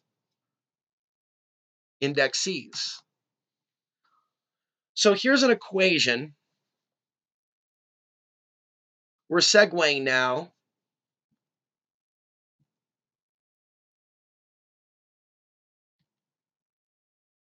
Okay, we're segueing now to other things. These are in order, right? I'm not trying to lose you. I'm connecting different dots here. but a future presentation and layout of this information would have a slightly different order. But for accuracy's sake and history's sake, I'm keeping all of this in the order and the way that it was presented in 2013, this time taking a little bit more time to show you the slides that I raced over in the 1 hour version of this presentation. So this is the basic equation that Mitch Batros, author of Solar Rain, and he has a website, Earth Changes Media. I believe it's subscription only. He's been on Coast to Coast AM for years. He's laid out this formula that sunspots release the solar flares, which affects the magnetic field shift, which affects the shifting ocean and jet stream currents, which leads to the extreme weather and human disruption. So we're going to touch upon weather lightly. This is something that a lot of you are probably familiar with, that look at solar minimum, the grand solar minimum. It's looking at what happened in the past during the Maunder minimum and what could happen in the future if we have a grand solar minimum, more so than what we're experiencing now. There was recently a sunspot, so not everyone is on the same page as to what the next years are going to look like. But this is 400 years of sunspot observations from the 1600 time period to where we are now. NASA confirms solar influence over the weather, and so debate is still raging regarding the influence over temperatures on Earth. Geoengineering to reflect solar particles from the Earth. This has been discussed by New Scientist as far back as 2012. And another image here. And so I would say there's a number of different programs that are taking place. Chemtrails, geoengineering, blocks the human connection to the sun, decreasing vitamin D. I think there is a reason that they want to block our connection to the sun. I am not convinced personally that the sun is something else. I am convinced that there is a patterning to the sun that they don't want us looking at, and there is a history of them trying to oppress individuals that have treaded on certain lines of thought, like Alexander Shavinsky and others. I also look at how my own life has not been free of a certain level of slander and harassment, and sometimes I wonder why, and I wonder if this is a part of that patterning, because the level of research that I've chosen to embark upon. Because I do believe that it doesn't end with what I'm showing you in these slides, that it does include the paranormal. But there is a reason during certain periods in which the paranormal is more active. Hauntings, poltergeists, possessions. These slides in no way get into that, but it hints at that all along the way. But it doesn't really jump fully into that. That's more of something that is a speculative essay, which is a side project, but it's going to be shared right here in this moment, in this free flow. And we're talking about certain things being more active, humans being more active, plants growing at greater heights. So it's not just plants and humans that are more active during these periods. And I believe we have that slide regarding Roswell coming up. Okay, so right here, what we have here, Earth-changing events linked to solar cycles or solar activity. Mount St. Helens, 1980. And of course, we have the birth of Alexandria right before that by 3 months. We have the San Francisco earthquake, 1989. We have Hurricane Katrina. We have the New Zealand earthquake, 2011. We have Fukushima, 2011. We have Haiti, 2011. And then I show a question mark for that which we may see after 2013. So there's plenty of follow-up work to do after. And my life was not without its complications in the direct year after producing this, when I moved back to Portland, Oregon. My hopes are is that the future will have more opportunities for me to share this knowledge information, maybe even traveling around the nation, putting on this presentation or an updated one in various towns.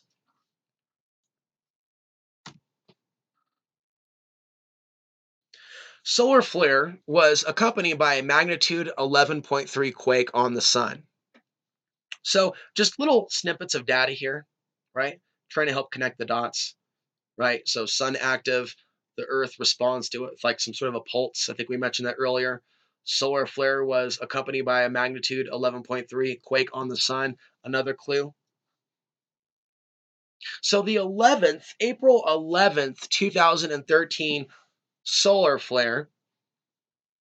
This was closer to the time of the presentation. I jotted down a couple of examples of things that happened right around the time of the 11th, April 11th solar flare. Okay, 7.2 earthquake in Japan, 7.8 earthquake in Iran, 6.6 earthquake in China, flooding in Midwest and Chicago. Other events. As I've been saying for years in the Portland, Oregon area, that there is a megaquake that's long overdue in the Cascadia subduction region. The last high magnitude earthquake in that region occurred in the year 1700. By the year 2060, if we have not had an earthquake, we will have exceeded 85% of all the known intervals of earthquake reoccurrence in 10,000 years. So you're probably also familiar with this type of logic that we're overdue for a number of things. For a number of things, the sun is involved. Going back to Mitch Batros, there are layers of the Earth. Here is his attempt to explain the connection between the moving and shifting of tectonic plates, also known as earthquakes, and the sun. There are layers of the Earth. There's the crust, the mantle. There's the outer core and the inner core. And then you have the core. An escalation of these charged particles, a deflation of magnetic fields, is a strong impact on the Earth's core. So the Earth's core is heating up. To compensate for the heat, the core releases liquid which filters out through the inner and outer core, and it penetrates into the mantle, and it forms large bubbles called mantle plumes. This is the process of convection, which is a transfer of heat either by circulation or movement. It bumps up against tectonic plates. Something like that could really use an animation. But there are some that I have provided. Depending on where they hit, they can either grow mountains, cause volcanoes, and cause tectonic plates to shift, causing earthquakes. So the escalation of earth-changing events starts with the galaxy, and who knows where beyond that, into the sun. The sun has an impact on the solar system, including Earth. We know the effects it has had on Mars and possibly now on Mercury's poles. Everything is shifting, and of course, it affects us and goes to the Earth's core. Precursor to magnetic field reversal. Okay, and showing like uh,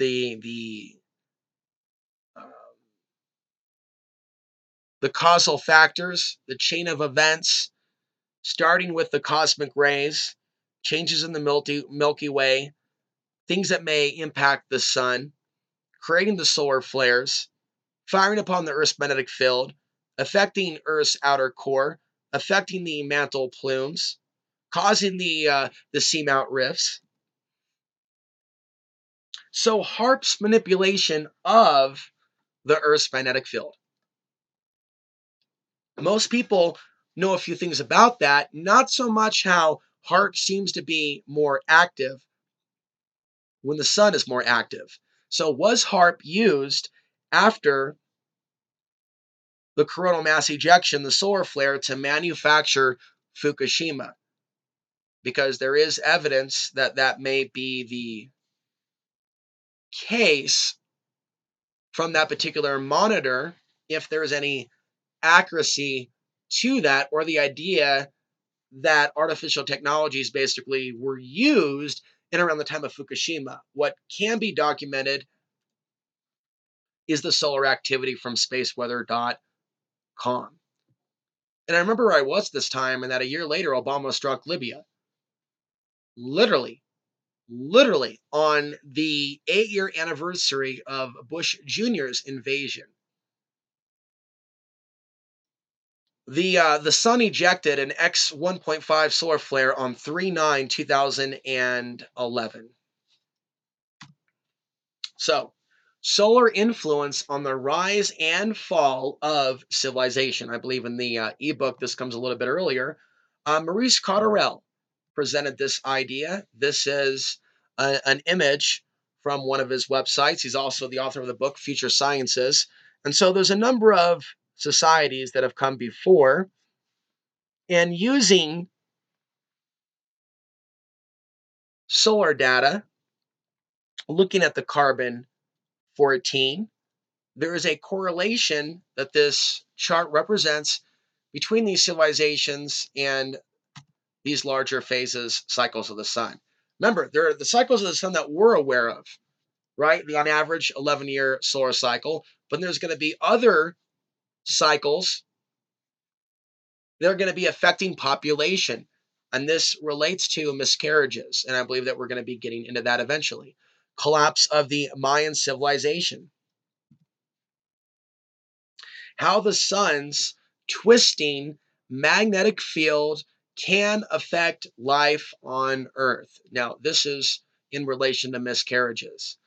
The sun and Earth's magnetic fields are mutually coupled. This is from Maurice Cotterell. Analysis of sunspot activity shows that the sun's magnetic field shifts directly after 3,700 years. Magnetic shifts always bring infertility cycles through variation in the production of estrogen and another chemical here in females. And the shifting of the Earth's magnetic field allows an increase in harmful ionizing radiation from the sun to enter the Earth's atmosphere, causing increased spontaneous fetal abortions, also known as miscarriages, and hence higher infant mortality rates. Sometimes, in a worst case scenario, the Earth flips on its axis, realigning its magnetic field to that of the sun. When this happens, catastrophic destruction frequents the Earth. Periods with higher sunspot activity and magnetic field stability leads to increased fertility. Solar activity and genetic mutations, changes in DNA. So I'm trickling in these ideas instead of just jumping in all the way at the very beginning of the presentation. Working through scientific study from one person, then going over here, citing this person, then going over here, citing this, jotting down some theories here on these levels, but then dealing with the changes to physicality. Maurice also studied the effects of solar wind radiation on humans for over 20 years and discovered that genetic mutations are caused through the action of ionizing radiations. He has found that X-rays and gamma rays from the sun are the key factor in genetic leaps of species. I just want to hold that thought there as we attempt to have our own inner leap of consciousness. The DNA is spliced, which causes the genetic mutations, ionizing radiation, and magnetic radiation from solar flares on the sun's surface and other sources have acted upon developing general, causing mutational leaps in species. He also has discovered that these periods of radiation cause people to become more intelligent and make great advances in society. Who knows? One of you might actually share this with the right person, like George Norrie, like Ian Punnett, like somebody else on another show that may want to have me on. A show that doesn't deal with some of the same typical chasing one's tail that so many people are consumed by.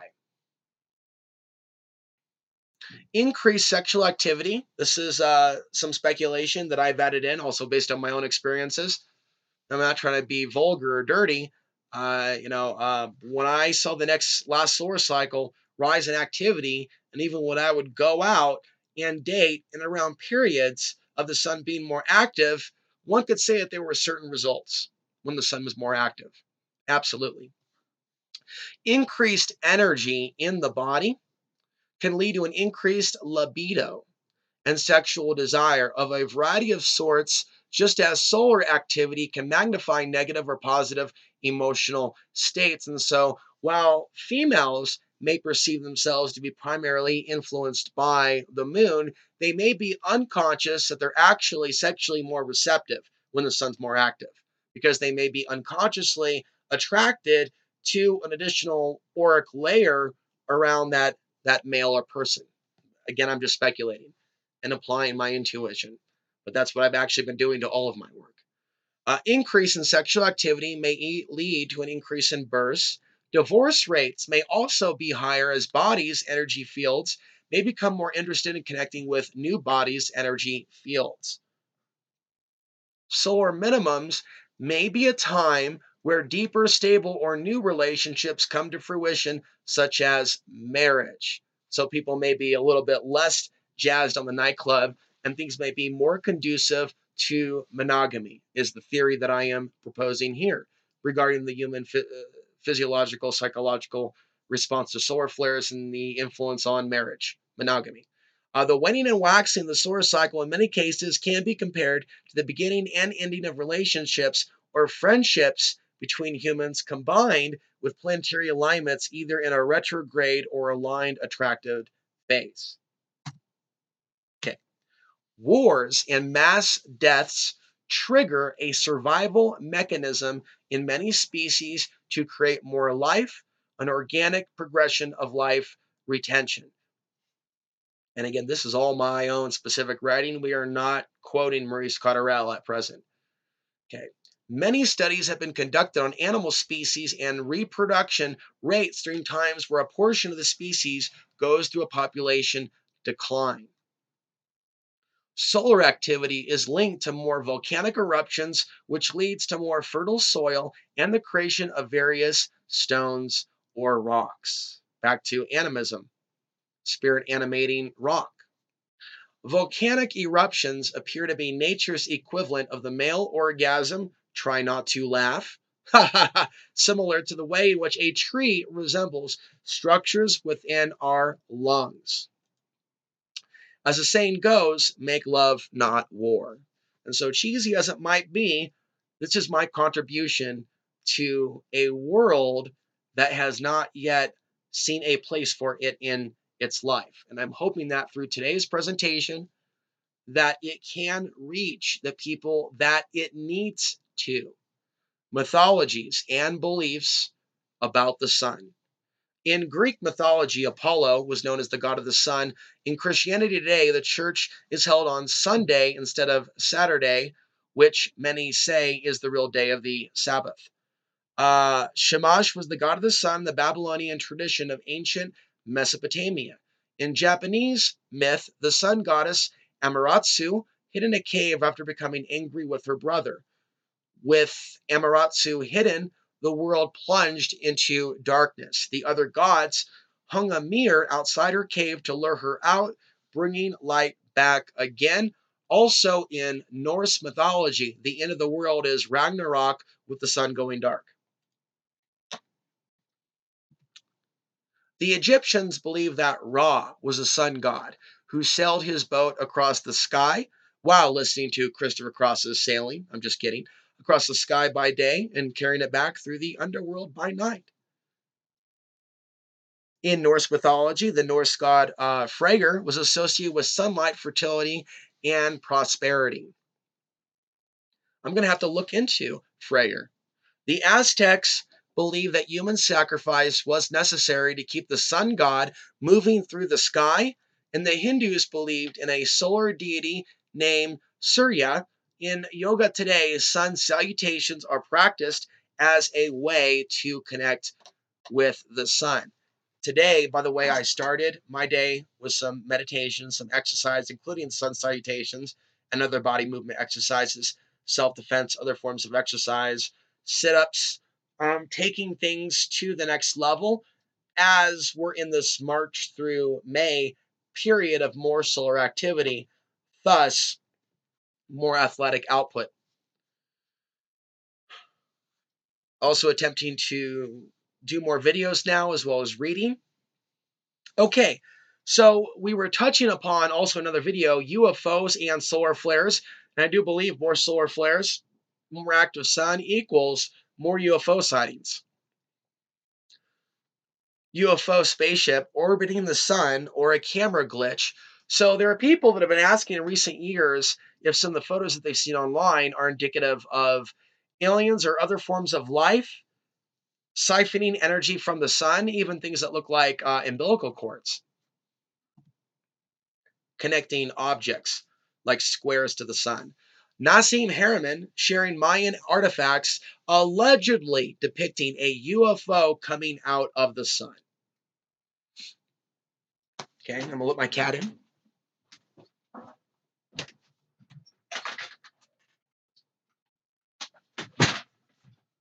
So as you think about that, there's a study that's showing where all of the main reported UFO sightings have been logged.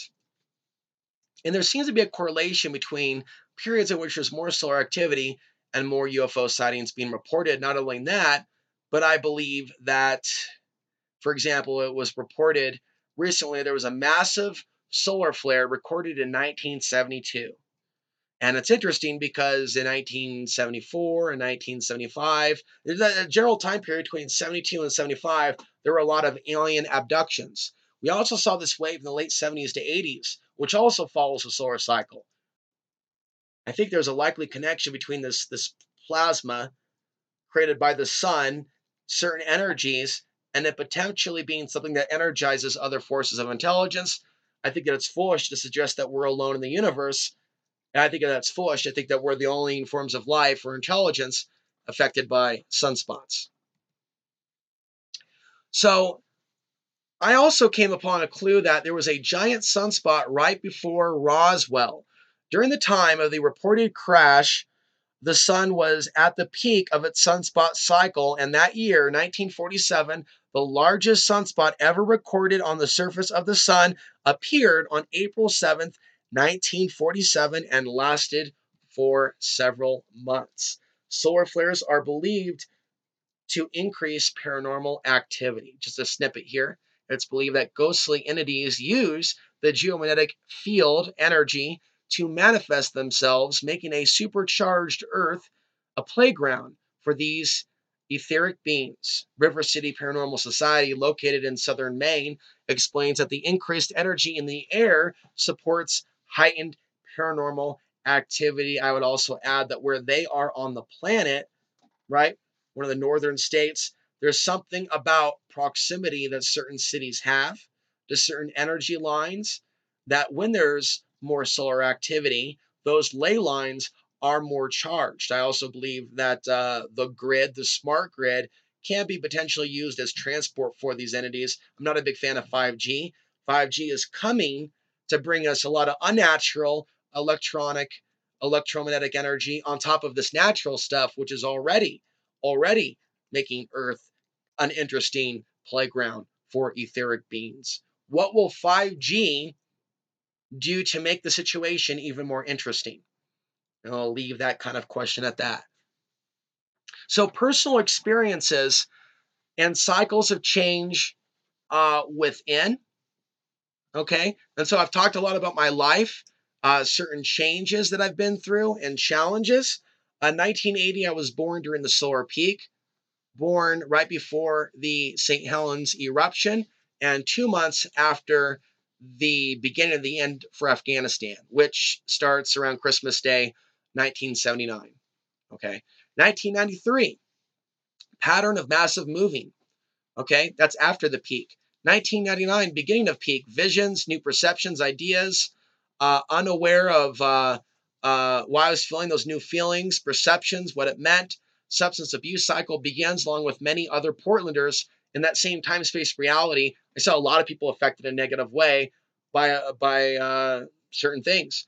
2003, 2004, after the peak, new energy and body, new direction, new information, understanding, self awareness, visions, inner spiritual work, discovery of alternative media. So there I am, that 5-year period from 1999 to 2004, as you heard earlier, this could be described as like a 5-year cycle, the solar peak, a length of maybe about 5 years. 2004, after the peak, Venus transit brings release of problem literally on the day of my Venus transit. That was when I had that major shift that ended one way of life and opened up new doors. Boosted energy, confidence.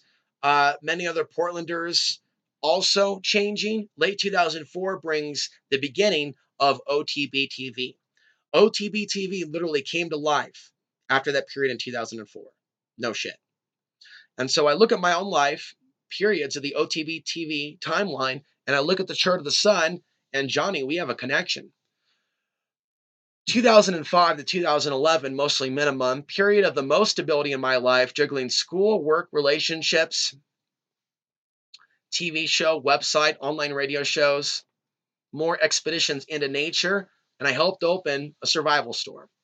Late 2011, okay, so this is after Fukushima. This is after Occupy started to kick off. Increase in solar activity, difficulties coexisting in left brain dominated structures, greater sensitivity to psychic attacks and other energies, end of Access TV show, and moved to Dallas for 1 year. Massive faith in universe, providing what is on the travel itinerary. Late 2012, moving towards solar maximum.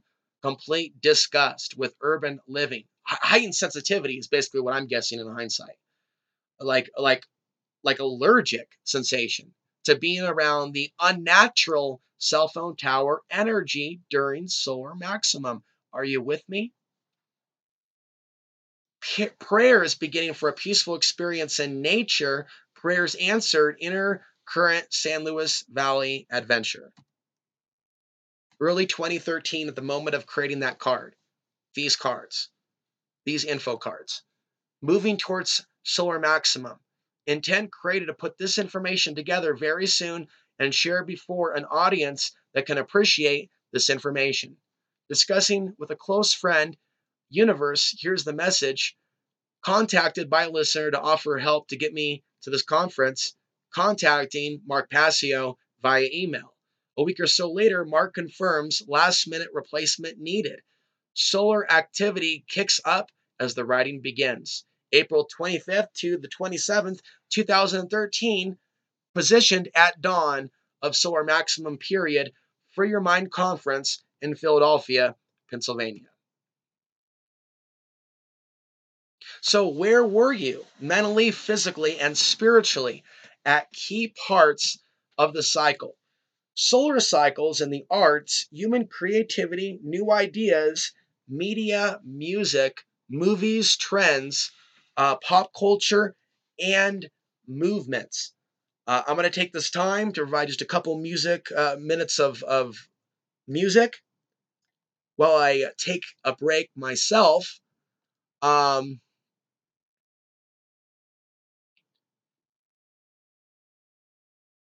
So that I can get some energy for the next section. This is Lost Years Amplifier. Enjoy this synth wave, and I will be back.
And we are back.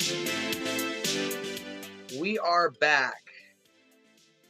And this marks the beginning of the second half of this presentation. And so, when looked at from this perspective, it isn't blaming the sun when we're looking at the influence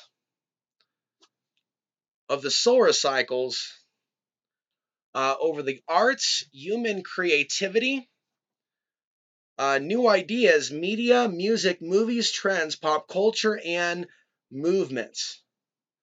So, I think that there's certain things that stand out for society when it comes to music fads. Disco is one of them, and it's right there with the solar cycle. Also, like in the late 80s, early 90s, very similar. We also look at wrestling, violent TV programming. These are things that got my attention.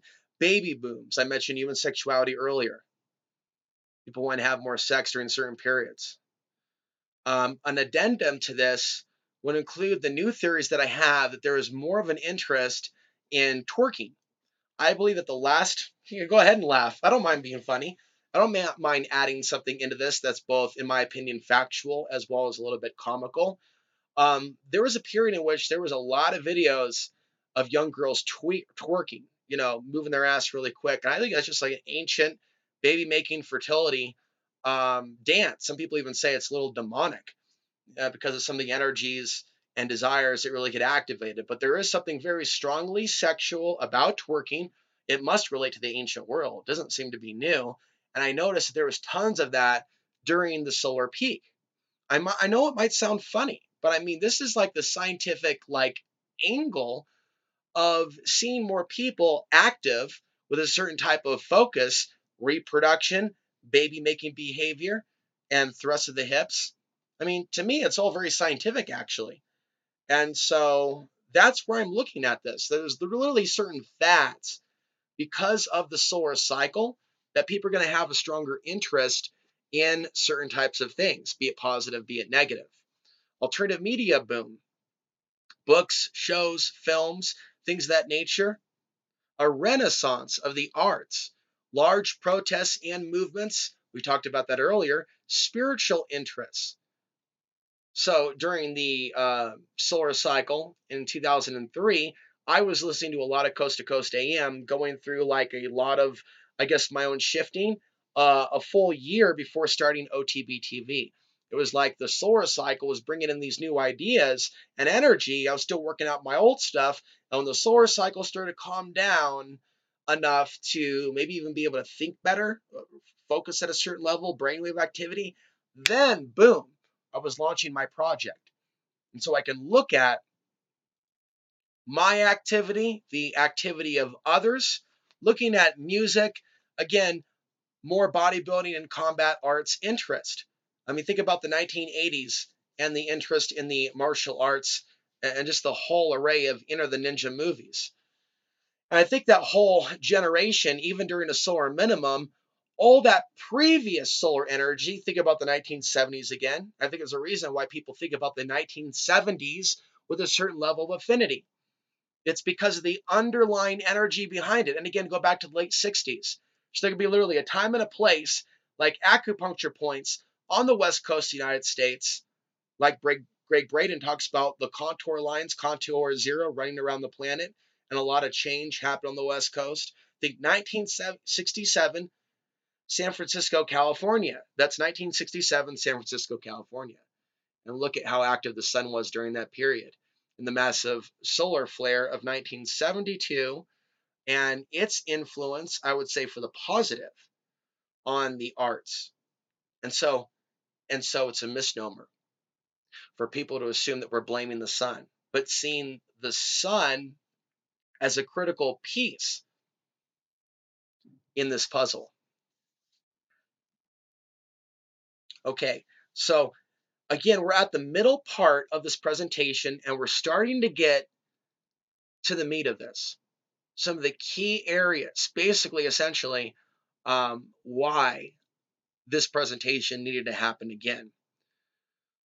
My initial plan was just to cover the main warning that I have about the next solar cycle, these main points, but instead I gave you a full multi-hour presentation. But here's a key part of this presentation. So it's like one of those things like, if you only remember like one thing from this presentation, let this be it and the other cards that go with this. How the powers that be use the solar cycle. Events, panics, or wars are staged during solar peaks to provoke a certain emotional response that leads to a certain outcome, problem, reaction, solution, launching certain projects during solar peaks and celestial events based on a belief that their luck will be magnified, moving certain goals forward during solar minimums during periods in which the least amount of protest or resistance is expected. The dark occultists behind the powers that be understand the makeup of the human body and stress responses.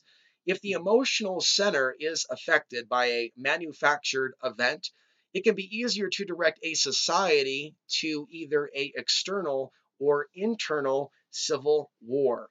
Periods where humans are more likely to commit suicide may also be times where susceptible humans may be persuaded by authorities or rulers to die for a cause. They have mapped out our buttons and the best times to push them.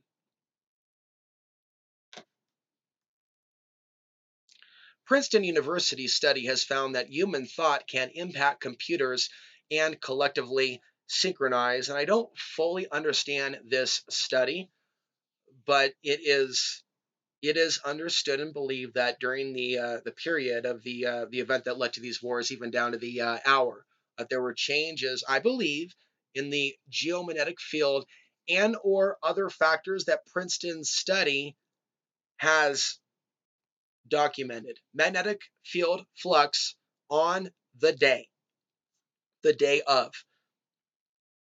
So here are the realities that we have to face. Some humans are more insusceptible to influence than others and seek liberation mentally, spiritually, and physically. Other humans are easier to influence and naturally take commands. Human beings that are out of alignment with their own truth are the most susceptible to having their perceptions and emotions used against them, pulling them further into a deep state of serfdom and spiritual bankruptcy. Perhaps for you, certain people are coming to mind. Perhaps for you, certain memories are coming to mind, how you pulled yourself out of that state, if you were previously in that state and recovered from it. We will continue to exist in a reality where the forces of darkness use members of our own society as cannon fodder as long as there's a pool of susceptible minds willing to be directed into action by authority. So here is a key info card in this micro series of these cards mentioned at this part of the video. The current game plan for the remainder of this cycle, and again, 2013 was the year that these slides were created. New fabricated eternal, external, and internal threats. I'd say that we're there now, and we've been there consistently since I made these info cards.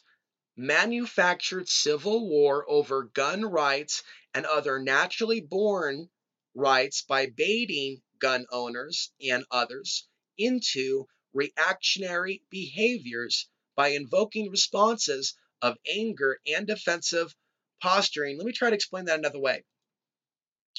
By telegraphing like they're coming after it, they can provoke a certain reactionary type of a stance. At the time, we were coming out of a period of a lot of focus regarding Obama, come on, take him, which didn't happen. Now it's 2019, and there are sanctuary cities, gun sanctuary cities, that are being developed in this, what seems to be an extension of basically to divide us over these issues, in which they control the outcome, but the people don't know that. So they can get the people divided over an issue, and thus there's conflict over that.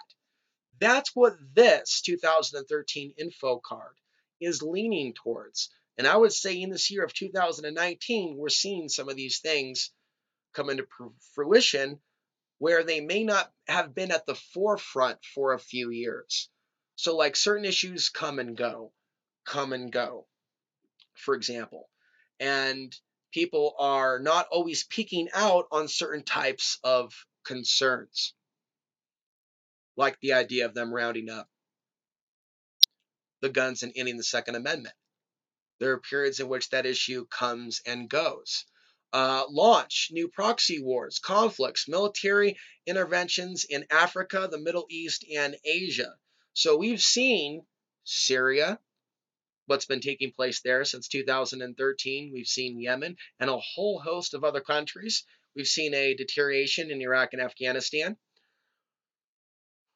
And Asia. Notice, and Asia. Okay, so North Korea is also an issue, right? The saber rattling, it comes and it goes. The controllers bring out the North Korea card when it's convenient. This is my speculation based on my intuition. No one else is saying this. So they'll bring it out at a certain point in the solar cycle.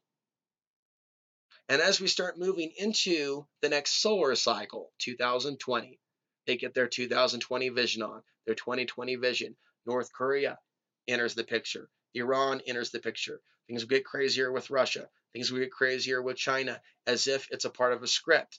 Now, I'm here to say I believe just that it is a part of the script. But not everybody out there, not every pilot, not every Marine, not every American, and you know this, is going to even be of that mindset, nor belief or understanding. So a lot of people, unfortunately, are going to continue to play the role of a pawn. Use of economic crisis to further globalize world economies and to sell off critical assets to global partners in crime. Now, Donald Trump was not on the scene at the moment of creating this. He wasn't running at all, and I was already looking beyond Obama. I was already looking at the next cycle, but it's like nothing's going to change. Like literally, I can literally bet all my chips that it's going to be like the same crap with the next guy. Like it's a sure bet. But in this Rick Casino, in this type of world, society doesn't always like it when somebody's right.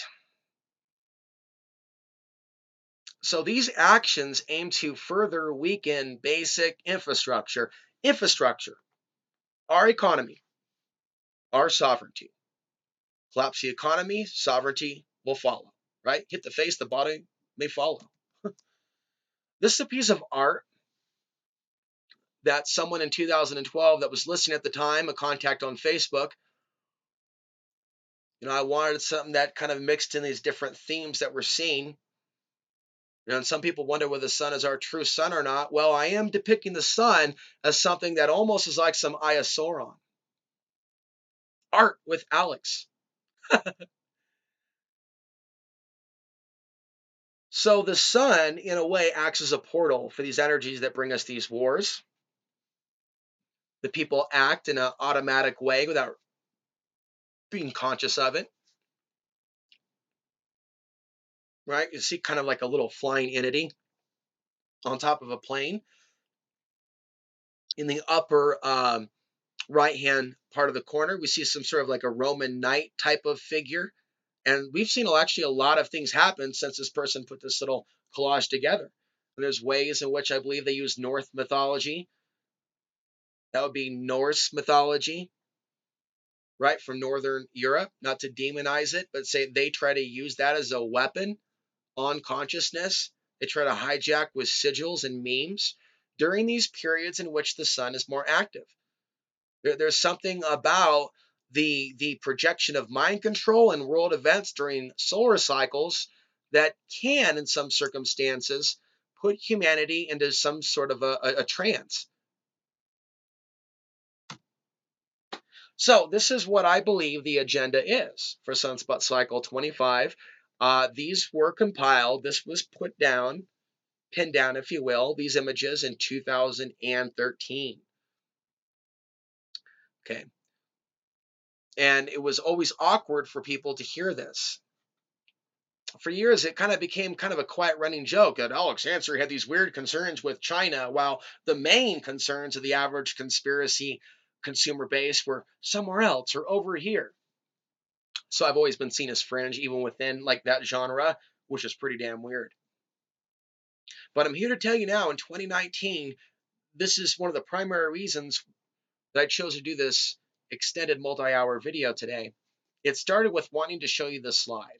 Of all the 267 slides, this is the big enchilada, because this is where I believe that we are headed still to this day. 6 years later, I don't think that we are on a different path. And I want to bring this to your attention. So the agenda of the powers that be to manufacture a mass event that turns the entire world against the United States. It's a typo there in which I left out the United States, including some current allies. I've talked about that in previous videos. Even the idea of them staging an event they blame on their convenient political enemy or immigrants to then detain people, to then turn China and Russia and other world governments against the United States. Just different scenarios that could fall under in the umbrella of potentials or potential plans. I certainly hope that that is not the plan. I want to be wrong. So I'm not going to go so far and make that prediction, but it's a big concern that that is one of multiple possibilities of turning the entire world against the United States that then leads to other things. The staging of a controlled World War III scenario between Russia, China, and the United States.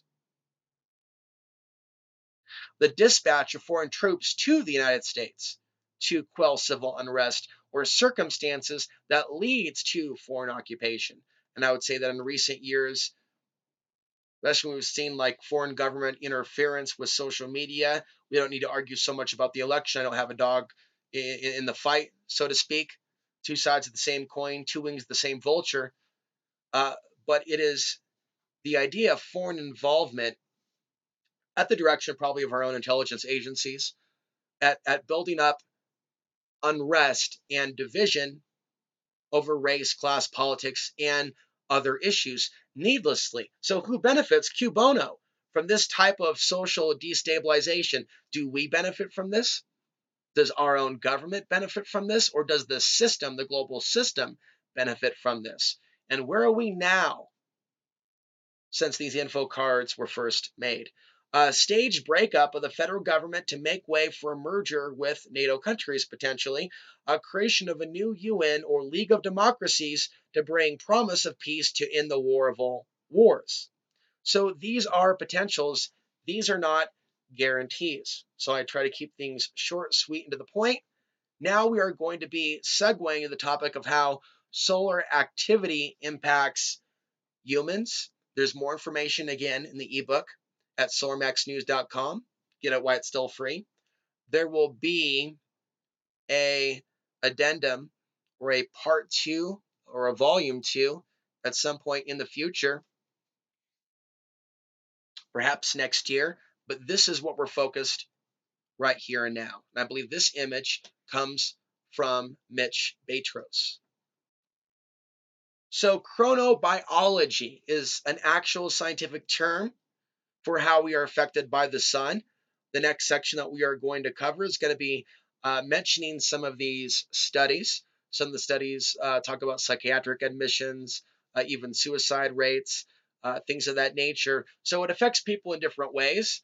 And I'm here to argue and present the idea that by being aware of it, we can turn it into a more mindful experience, especially if you already know yourself, if you already know your sleep state, if you already know your energy levels. One of the things that I've come to understand by living here in the dark ages of the 5-month winter in Colorado, it's a much more depressing time without the sun around. It's a much more inspiring time when the sun comes out in full fury, in full force. A day, for example, like today, in which I got hours of sun before hitting record and then going on camera for hours and hours, going through 267 slides without rushing myself.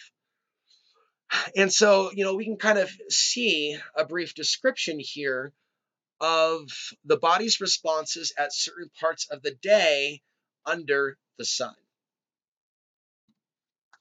How solar activity impacts humans. You saw a preview of this in the ebook earlier in this presentation. Solar activity is powerful yet neutral and brings waves of energy. All this is in my own words. The sun brings a cycle of birth and death, or creation and destruction. Whether the changes are positive or negative depends on the consciousness of the individual. Different solar flares can bring different levels of intensity that the body responds to differently each time, in the same way that the pupil responds to different shades of light. Knowledge of how the sun impacts us is a key to making the cycle work for us instead of against us. So let me give an example. There could be a way in which we're affected by a particular solar flare in a particular period, like on a massive collective consciousness level, where there's something about it, like a frequency. You've also, I don't get into sounds of the sun too much, but there's a lot of stuff on the internet that relates to that. And perhaps some of these sounds, like frequencies and light, affect us in profoundly different ways, for better or for worse, depending on the consciousness of the individual. And so I believe that like an actual energy can't be neutral enough to expand one person's consciousness while somebody else, right, might be going insane because of it. Then there's more complex things at play, like genetics and their soul and what they're focused on, their programming. A number of those things combine into one, combined with their environment, and say somebody that's out in nature connecting with the electromagnetism magnified by the trees, hell, like I probably am now, right, there might be literally a difference in the field output of the tree and the trees all around me. Big old tree that way. Whereas if I'm next to like smart meters, like I know I'm super sensitive to that type of technology. Somebody in that type of environment, picture a homeless person, may even act, regardless of your belief system, they may act as if they're possessed. While somebody else in another environment, or even maybe even if that environment, in that environment, but having a different experience up here and in their life, they may be right in their game. So we want to make the cycle work for us instead of against us. Solar flares affect the central nervous system, the stomach lining, all brain activity, including equilibrium, along with human behavior and all psychophysiological responses, mental, emotional, physical. The endocrine system is also affected, which affects the pituitary glands, adrenaline glands, thyroid glands, and hormones. Not everyone responds to solar activity the same way. Many factors are involved, including where they are on the planet, genetics, and state of mind, body, and spirit. It takes about 48 to 72 hours for a solar flare to impact the Earth, but it takes only about 9.9 minutes for a solar shift on the sun to affect the human electrical system. Also, and you've heard me mention this a few times, the 1859 coronal mass ejection, the Carantine event that took out the grid at that time, telegraph wire system, primitive early form of technology, electricity. It was boom, boom, boom, kicking out multiple solar flares as one cleared the solar ambient radiation on the path between the sun and the Earth. That cleared path made it possible for follow-up flares to make the trip in about a day and a half. So, solar flares travel from the sun to the Earth quicker when there are many of them. And I've shared with you recently perspectives from others about the sun waking up and this type of rapid fire response that we typically see from the sun. And if you have a deep solar minimum and a weakening Earth's magnetic field, if the sun wakes up all of a sudden out of a sleep and starts firing away, even more vulnerabilities with regards to our grid. Okay. New scientists report on human response to solar activity, and this is something that was mentioned earlier regarding studies from 1948 to 1997, also various parts of the year in which the sun is more active. And so the Institute of North Industrial Ecology Problems in Russia looked at activity in the Earth's geomagnetic field, mentioned this earlier, from 48 to 97, and found that geomagnetism peaks matched up with peaks in the number of mood disorders, depression, anxiety, bipolar, mood swings, and even suicides in the northern Russian city over the same period. Now, Kelly Posner, a psychiatrist at Columbia University, said that geomagnetic storms can desynchronize circadian rhythms and melatonin production. The circadian regulatory system depends upon repeated environmental cues to synchronize internal clocks. Magnetic fields may be one of these environmental cues. The pineal gland is sensitive to magnetic fields. Geomagnetic storms can cause the gland to produce excessive melatonin, and melatonin is the brain's built in downer that helps us sleep.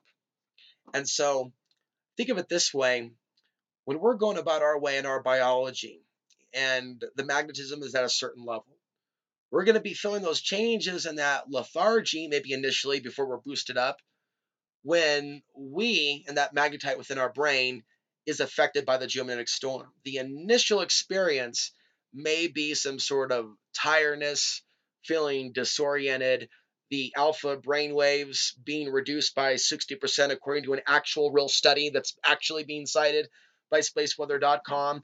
Recent video I did for you a few weeks ago or a week ago about that. Now we look at the Washington Times editorial, because this is about me personally bringing to you a wide diversity of studies on the same topic that most people, even today in 2019, have never even heard of. Never even heard of. Washington Times editorial. Solar flare. The sun touches our psyche. And it wouldn't even be until 2013, 2014 that you can go onto Twitter, type in solar flares, headaches. Now do it. There's probably thousands of people. And most of them aren't sharing info. They might be sharing an article going, wow, this must be why I had a headache today.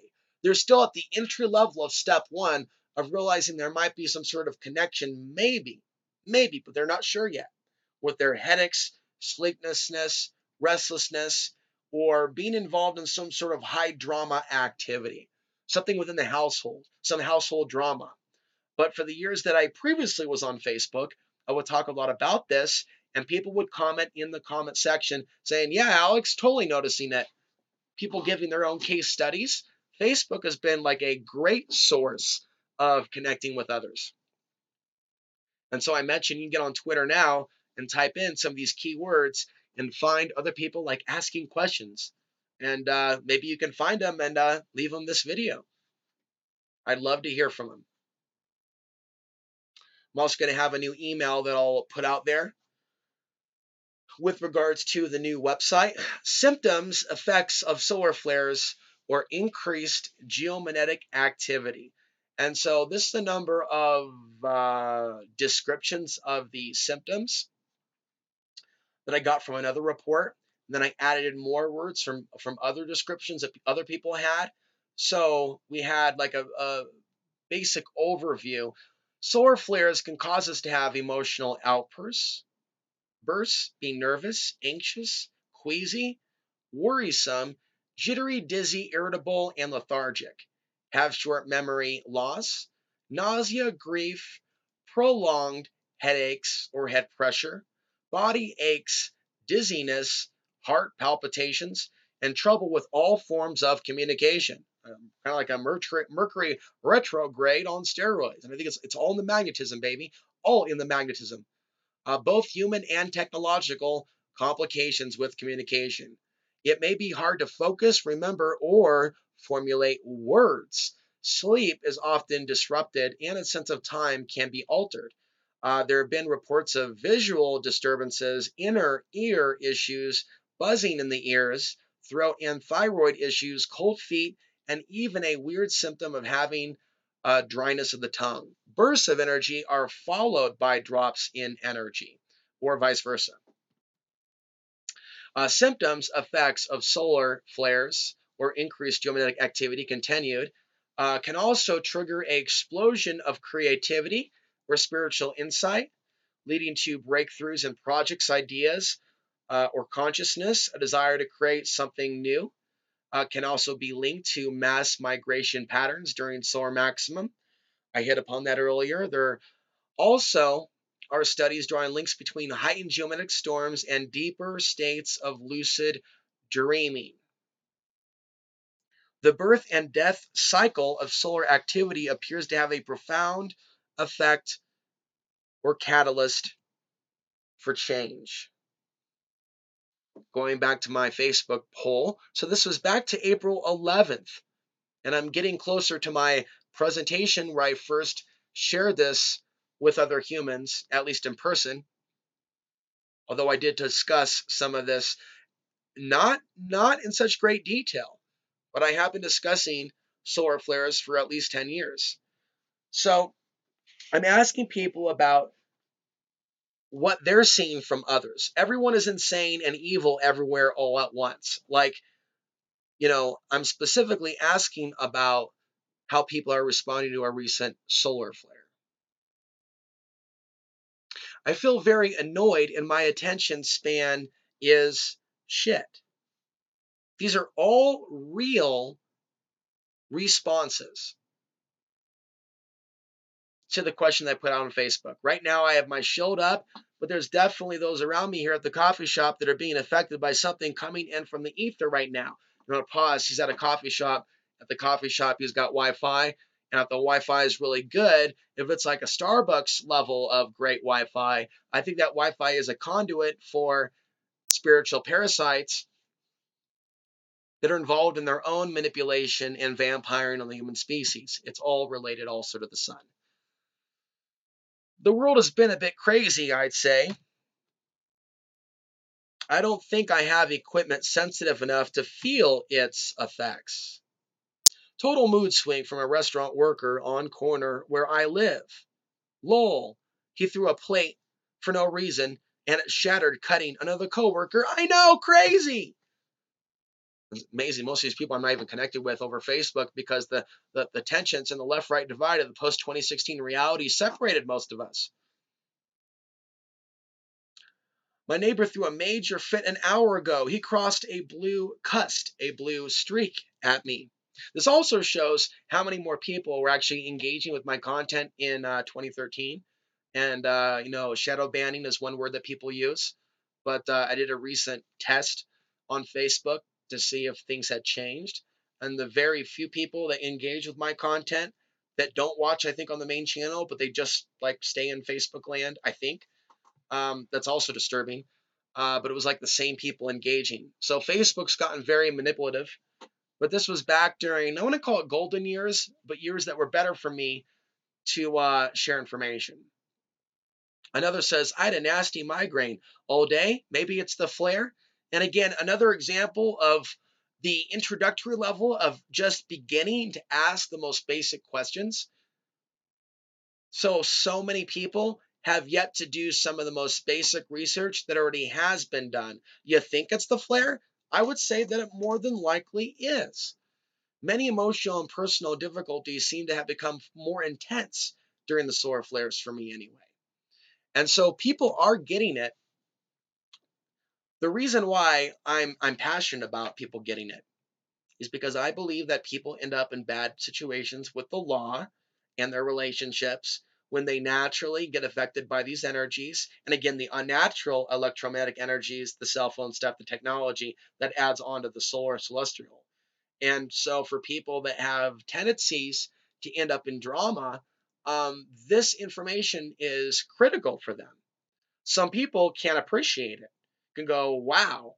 So just literally with my cell phone, smartphone, being aware of the changes with the sun and being extra careful to not let one's emotions, right, to almost be like, okay, I am definitely not going to go off because I know how the sun has an inclination to cause a bar fight. So somebody with this knowledge, whatever the situation is that might attract the drama, they can use it to their benefit. And I believe that the powers that be have certainly been trying to use it to their benefit. And I've been attempting to show examples of that. I also had a terrible headache, writes another. I woke up again with a milder version this morning. So they're describing different types of responses, if you will, to the solar flare throughout the day, as I was mentioning earlier. There might be a day in which there's a waning and a waxing of the actual effect. 4 separate people told me in person about a recent major meltdown with their mother. So, does the sun have any positive effects? Asked one individual. And so we are going to get into various perspectives now on human spirituality and the sun. Humans have an energy field and other energy centers that transmit and receive energy and information. Okay, that's the point where we are going to start. So, electromagnetic fields affect human cells. And so, this is something from 2000. And the ebook, there's more information, but we're going to kind of flow through this. Rhythmic brain waves, fluctuations in electrical activity may allow the brain to form thoughts and memories, for better or for worse. So this is again this 2013 compilation of studies on magnetic fields and human perception. But there's a recent article that has come out that I mentioned before and did a video on, and that is a new study that's not mentioned in these slides that validates so much of this information. It's a recognized scientific study that isn't seen as fringe, that deals with what these specific slides are getting at: the connection between the human brain and these fields on a variety of levels. A magnetic field applied to the brain can alter people's sense of morality. I mean, the repercussions for this are all over the map. So there's a book that details studies that show that brain waves are affected by electromagnetic fields, and that is Solar Revolution.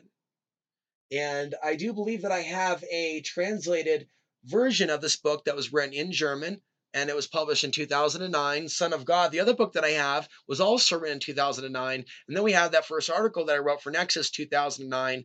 That was the year the sun slowly started to get more active again. It wasn't the solar peak yet, but the sun started to get active.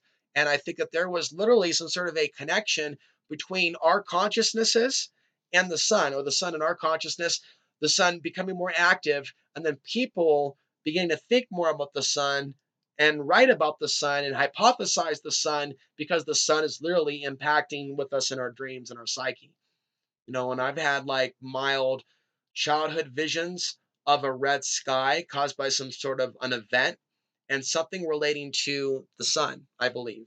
Perhaps war as well, perhaps both. What a coincidence that happens to be some of our core topics here on this channel. The heart is the most powerful source of electromagnetic energy in the human body.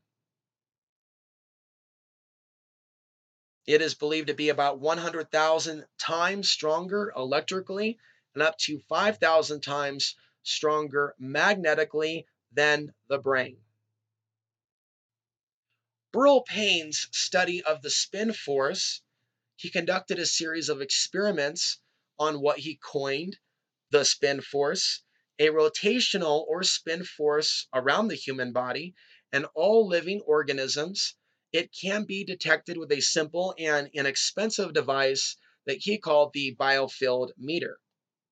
He describes how he came to discover this rotational force and how its strength tended to increase during magnetic storms and reverse direction during full or new moons. So you can find this online. Somewhere out there, this is free online. He found that excited emotions made the field stronger while meditation quieted the field. He came to believe that this unique spiraling spin force is a fundamental force made up of subatomic particles serving as a basis for quantum theory. He writes that since almost all the stellar bodies from asteroids to galaxies rotate, including subatomic particles. His book, The Spin Force, documents his studies and illustrates how anyone can verify the existence of a spin force around living organisms in an hour by simple household materials. Some of the designs are also used to measure the psychokinetic abilities of someone attempting to rotate a pyramid structure with magnetics placed in four directions and suspended in a bottle by a string. Various studies were conducted by Barrel on the ability of the energy centers in the hands to move the object. And I really should do something like this myself. Now, this is a pendulum, and I myself have noticed that when my hand is like this and I hold a pendulum over this, it changes direction when I do this. And the hand is also an energy center or chakra. No one's ever shown me that or told me that. That was something that I saw regarding my own magnetism. So this is getting into the idea of spiraling energy around the energy centers and or the body when the emotions are excited versus meditative. This also makes sense in that I naturally have excited emotions because I'm an exciting guy. So I walk into certain environments and all that spiraling energy is throwing off a lot of people's stagnant or whatever, for positive or for worse. My effect. Magnetism, the sun, the earth, and human.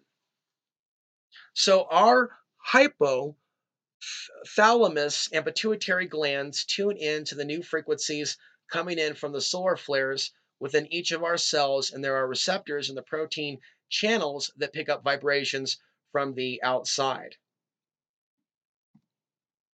The pineal gland regulates circadian rhythm and melatonin production. It's often referred to as the third eye, is sensitive to magnetic fields. And so one of the things I've also been describing is the idea of, and I've noticed this during geomagnetic storms in myself, a pulsating like something here is maybe even growing or attempting to. And and I wondered whether it's something I should Google or not, like a few days ago, but it was like a mild twitching that I felt, even around the eyebrow. And it was very close to a series of geomagnetic storms. And it said probably has something to do with excitability or stimulants like coffee. I didn't have coffee that day, but I have coffee other days as well. Why didn't it do that on the other days? And so I think that even mild changes in the nervous system, including having a higher reaction time, which is why martial artists and other athletes in their game might do better performing during geomagnetic storms or training for peak performance in and around geomagnetic storms. Going back to this, about the size of a pea, the pineal gland is located roughly at the center of the head. I added this information into my info cards regarding commonly cited beliefs about the pineal gland. I recognize that it is a controversial view about the pineal gland's existence to begin with. The glandular structure is believed to be the receiving point of the higher mind and has been revered and symbolized in subtle ways throughout history. So has the sun. So, sun consciousness connection. This isn't a new concept. Affected by light and electromagnetic energy, which in effect produces an excess of melatonin, which in turn causes the gland to produce excess melatonin. Contains a concentration of magnetite. The pineal gland is also believed to be linked to the secretion of DMT, as a famous book on DMT gets into, although I have not read it. Studies on melatonin production in the pineal gland.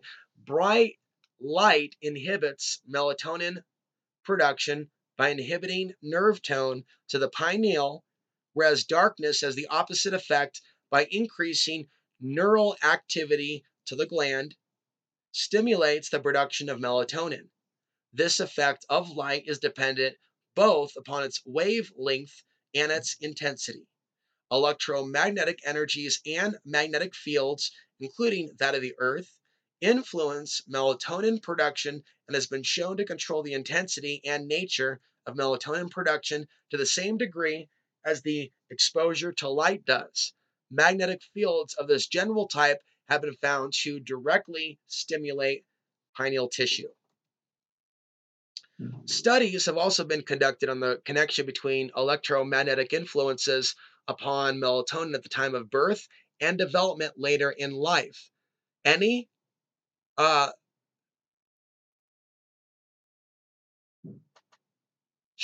major changes in electric and magnetic fields that cause a reduction in normal melatonin levels in humans have been found to have significant psychological and pathophysiological consequences. It has been found that exposure to intense light at the time of birth alters later melatonin secretion patterns.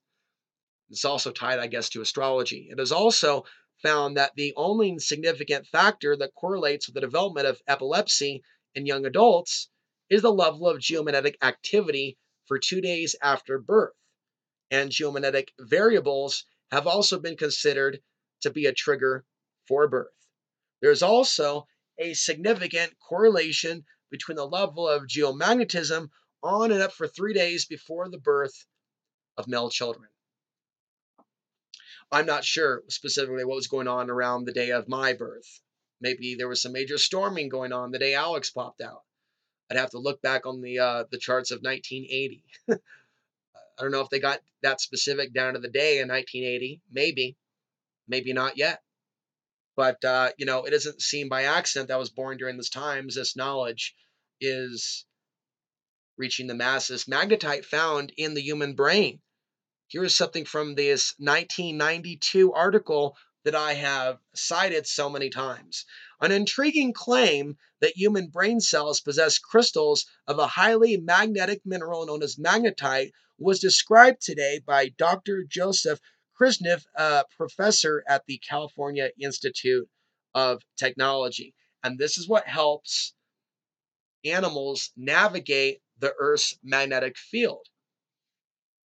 So this is proof of magnetic antennas in the brain, and the recent official study does mention magnetite.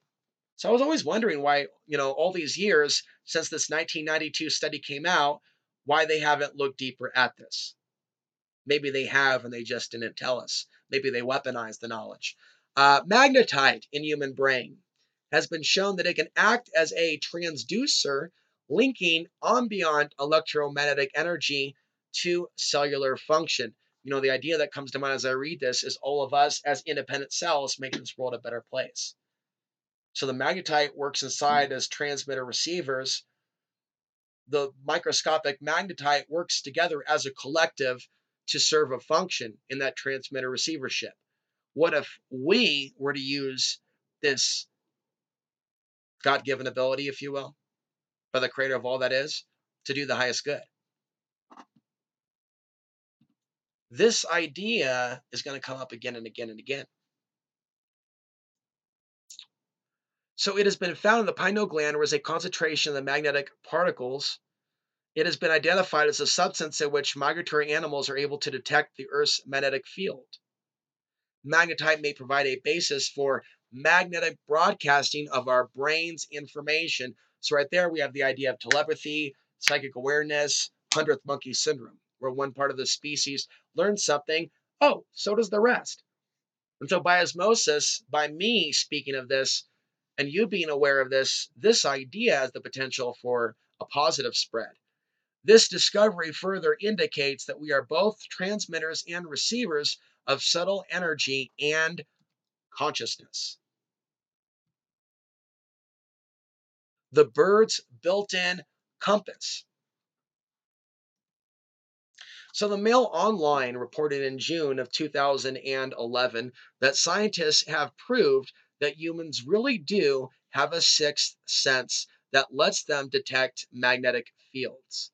By putting a protein from the human retina into fruit flies, researchers noted that the insect modified its flight path just as if its eye had not been altered. The team used wild fruit flies and replaced their version of cryptochrome with the human equivalent, the protein that the special cells in the eye, or the protein in the special cells in the eye.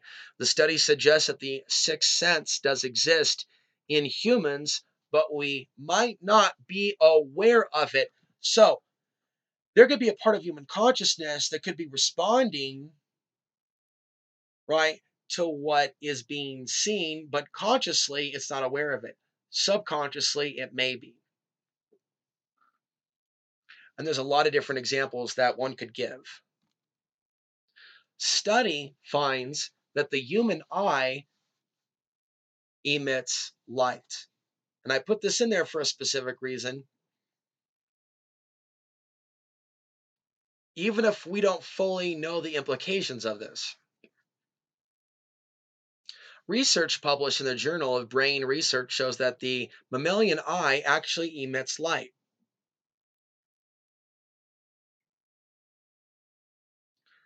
which contains energy and information. There's a reason why some people put sunglasses on. It's also to hold back our beams. Sometimes I feel like Cyclops in this world, in this reality, right? And I feel like it's appropriate for me to be wearing shades. Although I think these are a little bit big on my face, but I think they look good on me. I think I just need a smaller version of these. But when I wear my glasses and I drive, I guess these are more of my Matrix glasses. These are better for society, but I like these better for camera.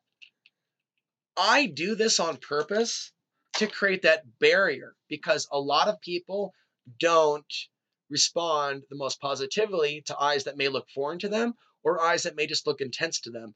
There's not really like much differentiation between someone being labeled crazy looking, that guy looks crazy, that guy has weird vibes, and a person that's just emitting straight up light and intelligence. So I emit light and intelligence information, but I conceal it with sunglasses because society doesn't respond in a positive way.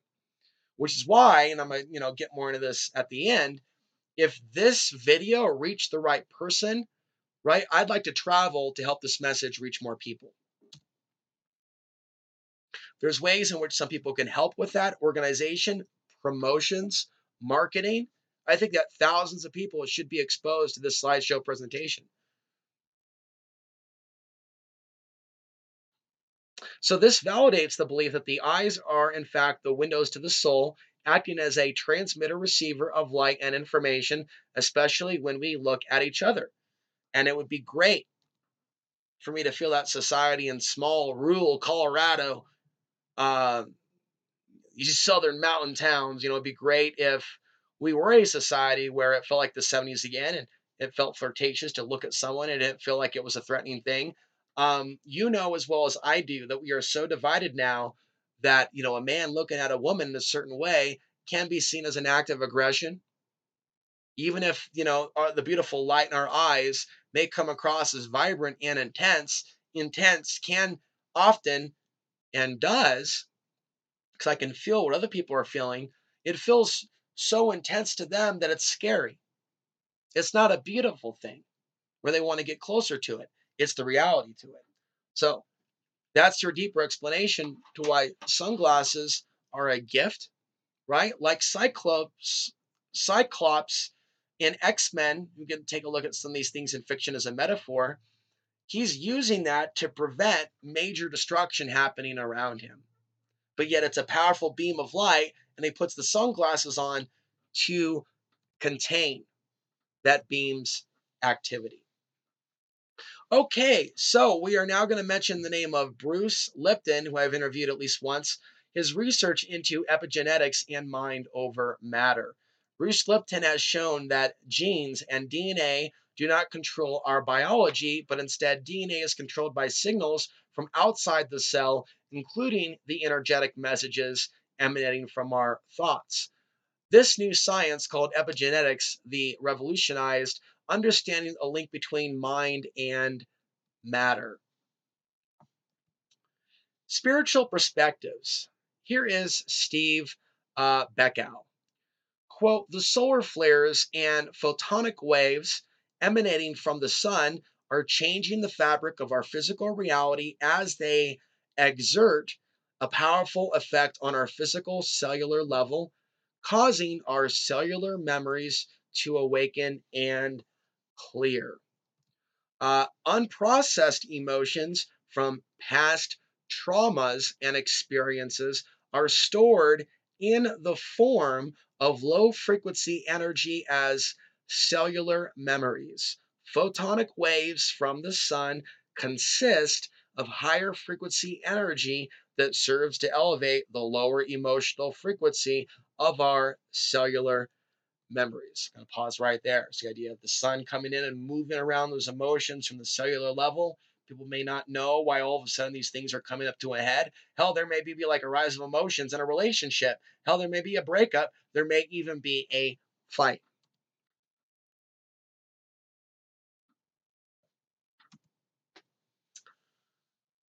Hell, there might even be a little bit of kissing. As these cellular memories are recalibrated to the higher frequency, we may find ourselves spontaneously releasing the lower emotions of sadness, anger, grief without knowing why.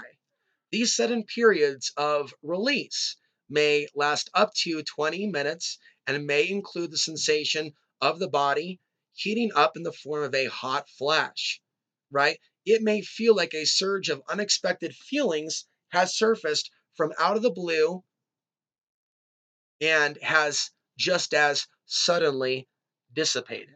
The elements of our divine blueprint are interwoven within our cellular memory. The recent infusion of photonic energies is amplifying our cellular memory, causing various elements of our divine blueprint to leak into our waking consciousness as a result.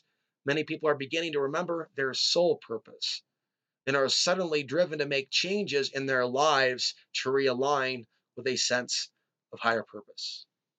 Another ramification of the influx of photonic energy is that since it represents a higher frequency, it increases the power, speed, and manifestation capacity of our thoughts.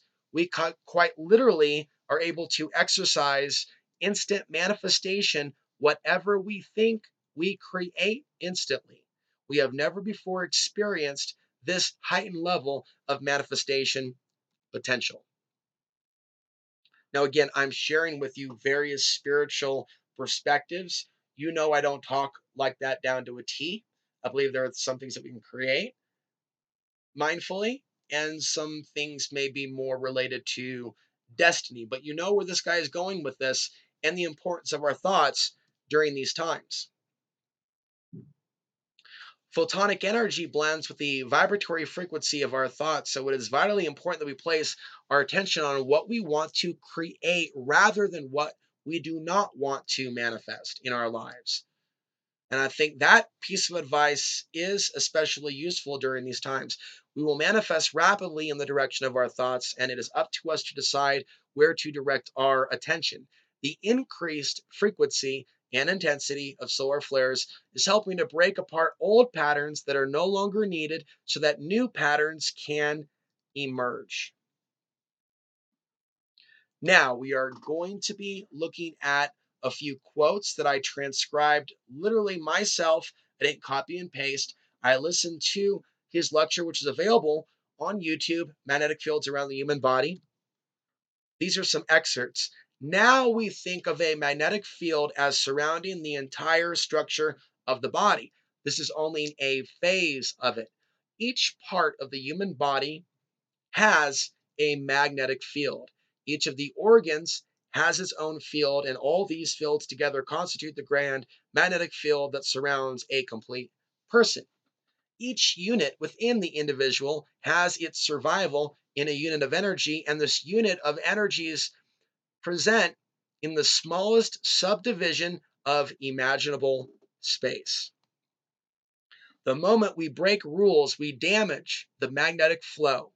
We have got to keep the laws of nature, and these in turn are the laws of God, or the magnetic field fails. It can fail because of physical indifferences, which reduce its integrity and reduces its power. It can be wasted on riotous living, which is common for us these days. It can be variously destroyed by booze, by attitudes, by fears, by complexes. It can be destroyed or damaged by alcohol, drugs, narcotics, all kinds of things. But if this field is damaged, it immediately reacts into health. The magnetic fields are absolutely honest. There is no way of making them dishonest. The only thing that we can do is destroy or limit the manifestation of their integrity. If we break the rule, we lose the benefit of that particular energy. When we lose that energy, we then say that evil has come to us. But it is not an evil thing that has come to us. It is the failure of a good thing to be developed, purified, and intensified. So what if the two words I ask you, the audience, what if solar activity is a catalyst for the travel of souls into the planet via new births and exit from the planet via new wars? These are the questions that I am asking at the end of this presentation. What if we are all coexisting in a spiritual biological video game where we each uniquely work to reach higher levels as we experience the nature of cause and effect in a physical reality? What if our actions and thoughts dictate the nature of reality that we will incarnate into? What if our actions and thoughts from our prior lives got us here? Nothing by accident, nothing by chance. A system of karmic laws create a system where we create our future realities via our actions. Maurice Cotterell on Coast to Coast AM, March 9th, 2013. What we have to realize is that the body is the devil, which is carbon based, which is the atomic number of the carbon is 6 electrons, 6 protons, 6 neutrons, or 666. In the Bible, the number of the beast is 666. And the soul inside this lump of meat is God. So every human being is half God and half devil. And when we're born, we have a choice. We can either be good or we can be bad. If we are good, our soul's voltage increases during our lifetime and it will go back to God in heaven. If our soul's voltage is reduced during our lifetime on earth because we hate each other, then the voltage will go down and it will not have the impetus to leave the gravitational field of the earth or the magnetic field of the earth. This is a regular topic on this channel. Soul voltage then raises to a level to where it can escape the gravitational field of this earth, whereas one losing their soul voltage, being more bound to this earth, and many videos on this channel discussing that there is a war for our soul, including one that was published just yesterday. So it will attach to another group of developing biological cells, for example, like a worm, a dog, or a butterfly, or a flower, or an oak tree. So that is what we see if that the body is only a human being at one moment in time. It's not actually a human being, it's a soul in disguise. It's God in disguise. Every living thing is God in disguise. And once we realize this, we realize we are one people. There are lots of mechanisms in the soul world. For example, souls can fragment and shatter, just like we have mechanisms in the physical world. For example, a nervous breakdown. There are mechanisms in the soul world where we can have souls shatter, and instead of being, say, 5 volts, it comes back as 1005 mini volts or souls. So it comes back as a nest of ants or a shoal of fish or a flock of birds. And this is why all the birds flock together and why the fish all move together as a shoal as they turn to the right and turn to the left. It is because it is the same soul. Now, are you thinking about some humans just like I am, as opposed to some of us that are outside the herd? We have to realize that we have a choice between accepting the ideas from the body, the 5 senses, or to accept ideas that come from God into our electromagnetic energy bank or our soul. What few people realize is that God is in every one of us. We are all God. We are all the same energy. And when we die, some of us will go back to God this time. Some of us will reincarnate, but eventually we will all go back to God.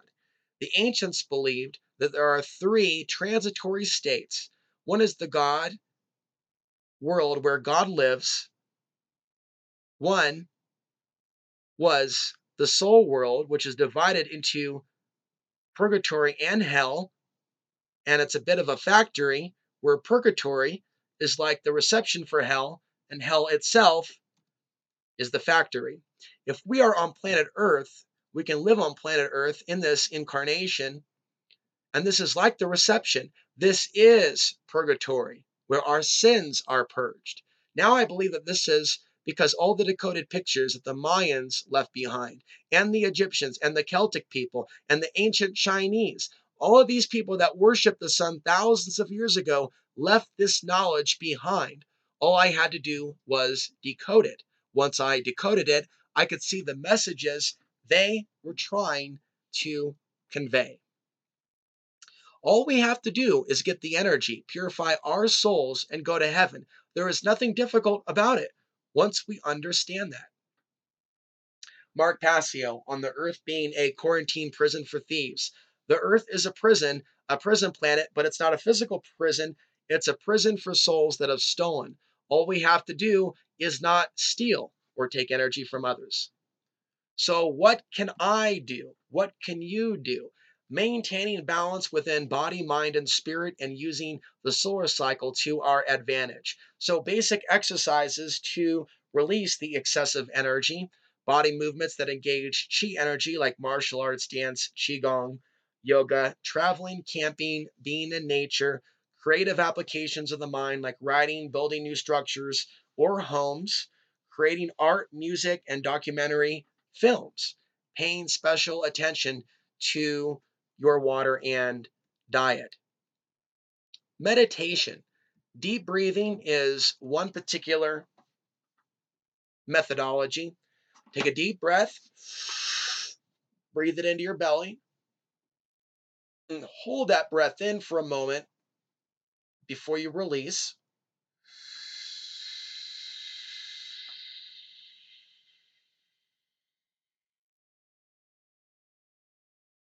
Holding, then inhaling.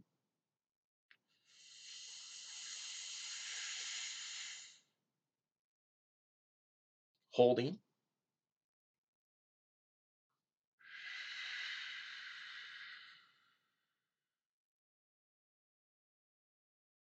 Breathing out that old programming, that old energy, breathing in the new energy. Deep breathing, belly breathing, as it's also known. Okay. And Vipassana meditation, I would recommend. I don't have this book, but I went to a Vipassana meditation teach-in in 2002. So I was intuitively seeking to find a way to, and it wasn't so much grounding, but come to a place of centering. Vipassana is the observation of the natural breath and becoming hyper aware of the body's sensations and not reacting to it. That's the simplest way that I can verbally describe it.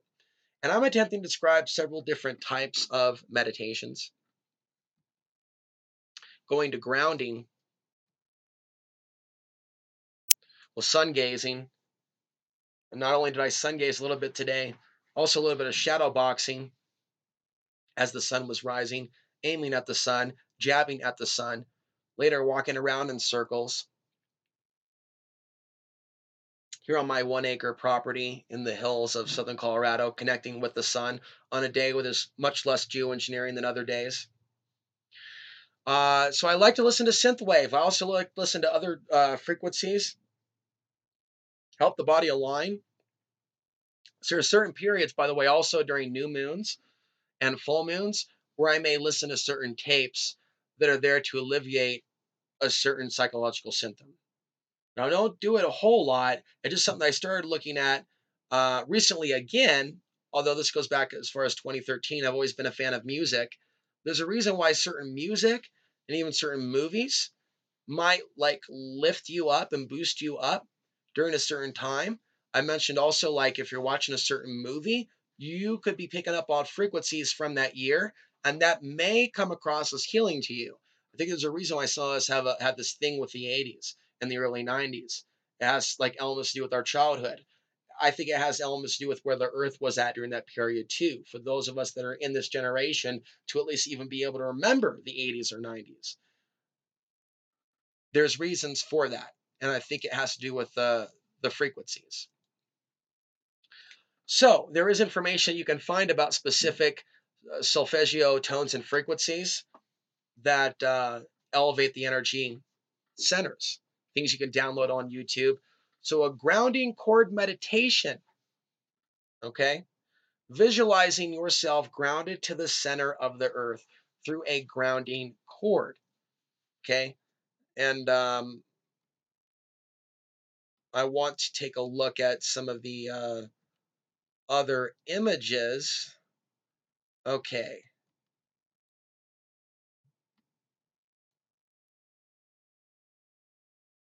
Burrow Pain on Mass Meditations. What I want to describe to you, though, as this is a simple meditation, let go of effort and try to be perfect, but grounding to the center of the earth, releasing trauma, releasing pain, visualizing that grounding cord connected to your root chakra. Okay. And so ground out those energies. I don't necessarily want to put out like a perspective that one is better than the other. Some say that it is better to not be in the lotus position, but to have your feet flat on the ground because we have energy centers in the bottom of our feet. So the idea is to bring up energy from the earth into those feet chakras, right? Bringing it up our legs. Pick a color, for example, an earth color, into the knees, the thighs, into the root chakra, then down the grounding cord. Become comfortable with that. Develop some sort of a methodology. Use music as need be. The next step in that is to connect the energy from the heavens to the root chakra down below. So bringing in the energy from above, down below, locking in and mixing in that root chakra, and then bringing that energy, cosmic energy, 90% of it cosmic energy, as it was taught to me by Leon, with only 10% earth energy to ground it out. So down the 7 chakras to the back channels, both sides of the spine, all the way around. They meet at the root chakra, and then it shoots up like a fountain, working your way up. So shooting all the way up and taking time to spin the chakras to clear out the energies there one at a time. Visualize a rose, by the way, magnetic. That's like flypaper. That literally is clearing out one aura at a time. So aura level number 1, first level of the aura, chakra. So chakra and aura, aligning those, clearing out level 1. Then clearing out the second chakra along with the second level of the aura, or where the auras are actually separated, clearing out that etheric gunk. Then up to the third, clearing out the third, giving it a spin, a healing, the third chakra, while that rose is balancing out also, clearing out the third auric field. Not to overwhelm. There's another video where I go into this a lot longer, right? But keeping this very, very basic on running those energies and then clearing out those energy centers, also known as chakras. In Eastern medicine, there are 3 major centers, I believe, not so much the 7 chakras. This type of meditation where you're bringing in the back energy, connecting with the root chakra, and then going upwards, still follows, I think, certain basics of Chinese medicine, where it's going down the meridians and the energy channels, and then connecting and then going back up. There are other variations. There are some versions where it's bringing down the heavenly energy all the way down through the chakras, then down to the center of the earth, and then bringing up the energies from the center of the earth through the energy centers and root chakras and going upwards. So there's variance to this. I'm focusing on just one basic technique, Get in the habit of grounding, bringing up an energy and through, say a certain earth energy. I think sometimes the oranges, the reds, that type of fiery type of earth energy. Whereas cosmic colors, I often think of as like purple, green, pink, blue, kind of like the aurora borealis colors, the colors that you'll see in the cosmos. But there are no uh, rules saying it needs to be this color or other colors. But certain colors are going to have a certain magnetism to that, a certain energy to it. So as far as I understand it, the colors chosen are colors of the rainbow spectrum, not necessarily just white or black, but colors of the spectrum, like the ones I just mentioned, and rotating those primary colors of the spectrum. And there are 7 primary colors of the spectrum. Okay, so bringing in the energy of the earth realm down below, clearing out the root chakra, sending it back down to the earth, and that type of an anchoring of a looping type of energy.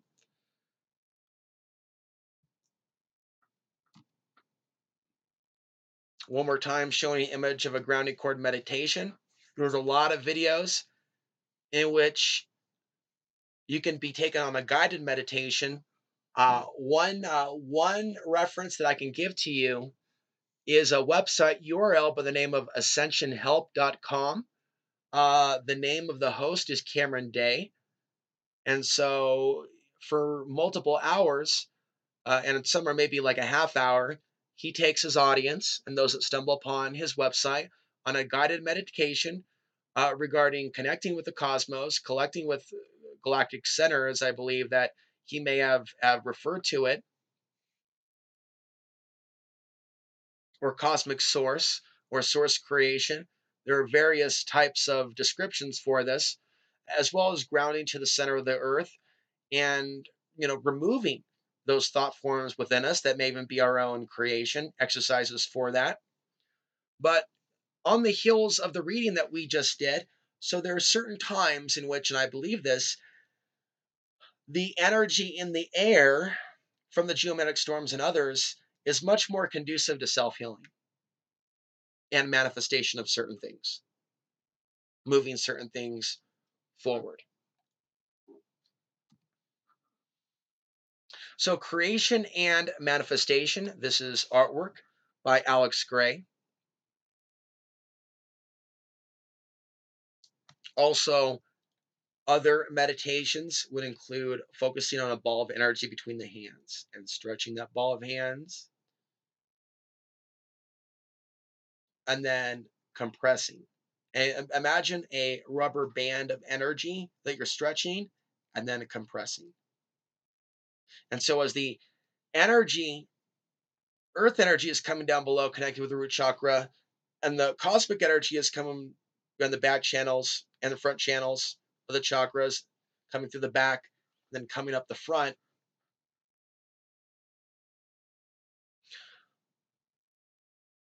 The energy flows this way through the 5th chakra, through the arm channels, out through the hands. Okay, so one way it was described as hands upwards, lying relaxed, right, with the hands relaxed on the thighs. The energy coming up from the earth, so let's go with gold and orange, with a fiery yellow and red, maybe like a fusion of colors, swirling up through the feet chakras, in the root chakra, then down through the grounding cord, strengthening the grounding cord, and then something purple bluish, or maybe a blue greenish, like the aurora borealis, coming through the back channel, and then connecting with the root chakra, coming up the front levels, breaking out at that 5th chakra level, down through the arm channels, and then upwards.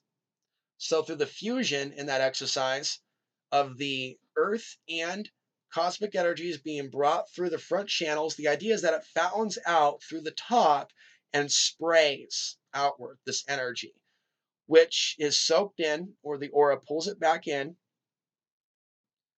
and it goes down the grounding cord. So it's absorbed in the energies that are pushed outward are sent down through the grounding cord to the center of the earth, to be specific. Okay, so certain types of energies like this, they really boost the auric field, which is described as blue by some. Others describe the auric field as gold. And the idea is that we want to visualize our essential energy as being inside of our auric field. So visualizing an even auric field and bringing it within 2 feet of our body each way around. And so there's various levels of the auric field. It's believed that there are 7. It's also believed there are 7 chakras. So earlier we mentioned going through and clearing out each auric field. And as that rose, for example, is clearing out that, the idea then is to throw it out of our space and visualizing it being blown up or disintegrating it. Some sort of disintegration process of creating it and then disintegrating it. And so in that video on meditation, that's about 45 minutes, I describe this process in more detail. But I wanted to make an attempt, a stab attempt, right? At free flow without a script. I would do better with the script. At describing some basic meditation principles with a little bit more detail than in past videos. And in a future video, I will get more into this. Please subscribe if you're new.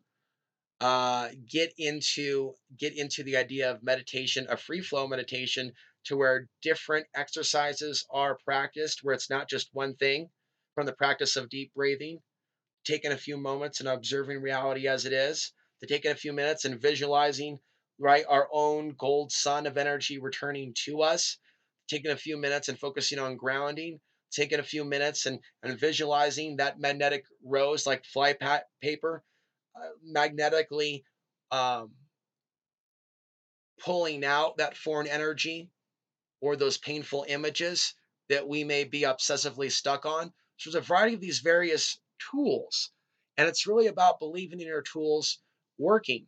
One of the things that I noticed outside is that when I do meditate on bringing both those energies in at the same time, the cat gravitates to my lap, to wanting to play uh, at a level or at a rate to where, it's always kind of playful, but it's like specifically playful on or during those moments, especially recently. And so I think that there can be a connection to the sun and our consciousness, periods in which the sun is more active, also periods like spring, to where it's naturally going to be a little bit more geomagnetic, and changes taking place in our brain and changes taking place within our magnetic field. And it serves us to want to be centered with our magnetism, to pull in our energetic field, also known as the aura. So I'm going to kind of do some just commentary on meditation without the specifics.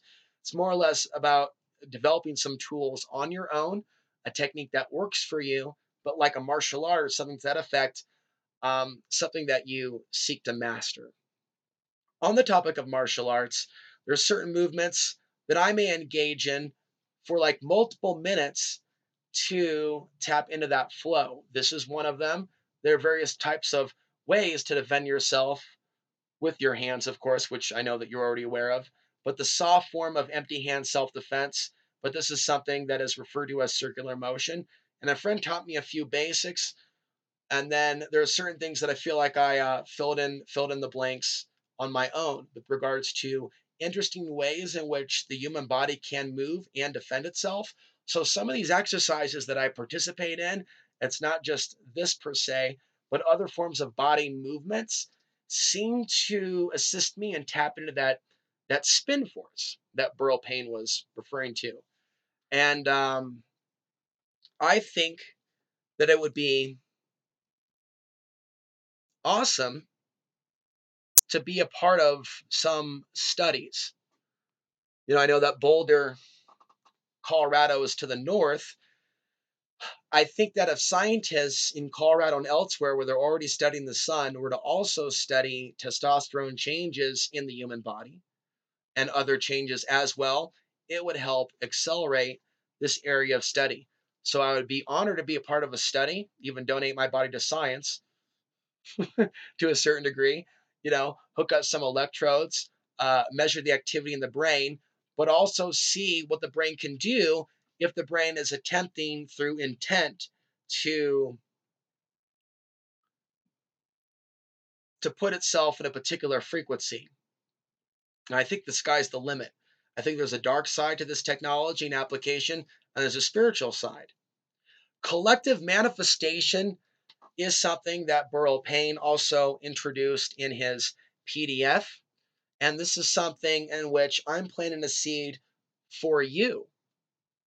I'm also going to refer to a couple of notes, a couple of ramblings, really, from the conclusion to my solar flare ebook. There's still some typos in that ebook, but it relates to where I'm going with what we can do if we fuse our energies and intentions, if we were to harness the power of the sun.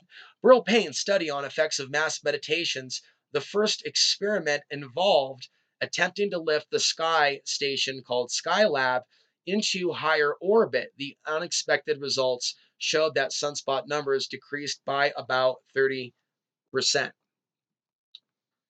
The second experiment involved asking people around the planet to meditate on 4 dates each year, the solstices and equinoxes. On the day of the meditations or immediately afterwards, sunspot numbers were significantly reduced. The third analysis was of sunspot numbers at or immediately after full moon meditations done by groups around the globe, who was mixing in the full moon and the solar flare meditation. The data again showed consistent reductions in sunspot numbers at the times of the meditations or just after. His conclusion is that the projects carried out over 30 years clearly showed that global meditations are associated with reduced sunspot numbers. This may represent a quantum leap in human consciousness, leading to the formation of a new kind of meta consciousness entity on Earth. Read The Power of Non Thought for more details. And so, the general idea here, in conclusion, kind of wrapping up this package together with a bow, something you can stick a fork in, like meat and potatoes. Potatoes are something that affect something tangible. What does all of this mean? We are at our most powerful during these times. Mindful offensive movement over defensive reflex, creating what is right and dismantling what is wrong, bobbing and weaving when you can see the blows coming and bouncing back, knowing your truth, speaking your truth, and the truth will set you free. Direct the shifting in your brain to higher levels of awareness, perception, and capability. Expand alternative media and the free press. Harness the power of the sun. Launch events, projects, new political parties. Organize mass gatherings, protests. Mass meditations focused on specific positive realities and outcomes. Developing independent communities. Respond to staged events by providing information. All of these things relate to self responsibility. A small body of determined spirits fired by an unquenchable faith in their uh, mission can alter the course of history. And I kind of end here with an image of Dark City, where he harnesses literally the power of his own mind in order to free himself, from the dark grid. And so within that movie, there is gnosis and there is truth. So this now completes that presentation. Again, there's additional notes in the ebook, which you can find at solarmaxnews.com. In conclusion, there are some of you that are new to my work. I would ask that you, first of all, subscribe. Take a look at some of the links down below. I have a Patreon page. There's about 17 Patreons. And it has been difficult for me to get my information on the sun out to larger public. There's been algorithm challenges. There's been a sense of prejudice against researching the sun when the things that I get into are very much outside the box. It kind of stands alone as its own content, also using the studies of others that I've cited. But there's a reason why I don't just get involved in every conspiracy fringe movement. And so there's a lot of things that I do and research that I'm passionate about. It's not necessarily popular at the moment, but it's something that my soul resonates with.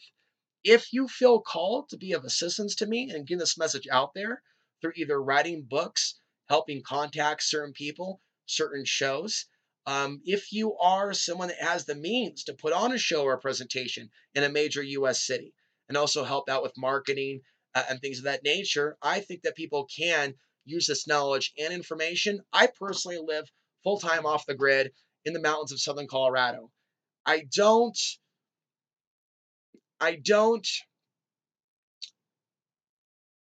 always want to be here. I sometimes think that it is one's destiny to also come down from the mountain and share one's ideas in person, especially things like this. And I think that a lot of the noise on the internet right now from certain types of conspiracies, I didn't say they didn't exist, but the stuff that's trending, the stuff that's popular, the Nibiru, the Planet X, I mean, we can see it's promoted on on YouTube. It's things that are fearful and things that lead to the hyper speculative. If you would like to help more people come across this information, word of mouth, word of mouth, and actual human engagement is the type of thing that can help us free ourselves from the artificial intelligence control grid. It's about freeing our mind and the body falling, right? But first, we have to free our consciousness. We have to free our consciousness from the limited constructs and constraints that have held us down. I mean, there's even potentially programming there that says, don't look at the sun. Programming from our ancestry, people that were burned at the stake in the past, people that went against the orthodox teachings of the church, that dabbled in teachings regarding the sun, did not live very long lives. And so, knowing the history of the earth, knowing the history of some of this planet's more violent religious traditions, right? There is a history of persecution. And so, there's a lot of people out there that speculate on the crystal children and things of that nature. While there may be some generations that are waking up, I would attribute that to changes going on within the solar system and the universe. But ultimately, we are the ones that we have been waiting for, not quote unquote the crystal children. We are the ones that we've been waiting for, as well as the information. And this is the time to share that information that I believe can liberate many souls from this matrix. And with that, that completes this video. Again, the links are down below. You can email me at alex_answery@hotmail.com, as well as alexanswery6@gmail.com. Until next time, I'm Alex Answery, reminding you the path to the ultimate truth and place of power still lies within.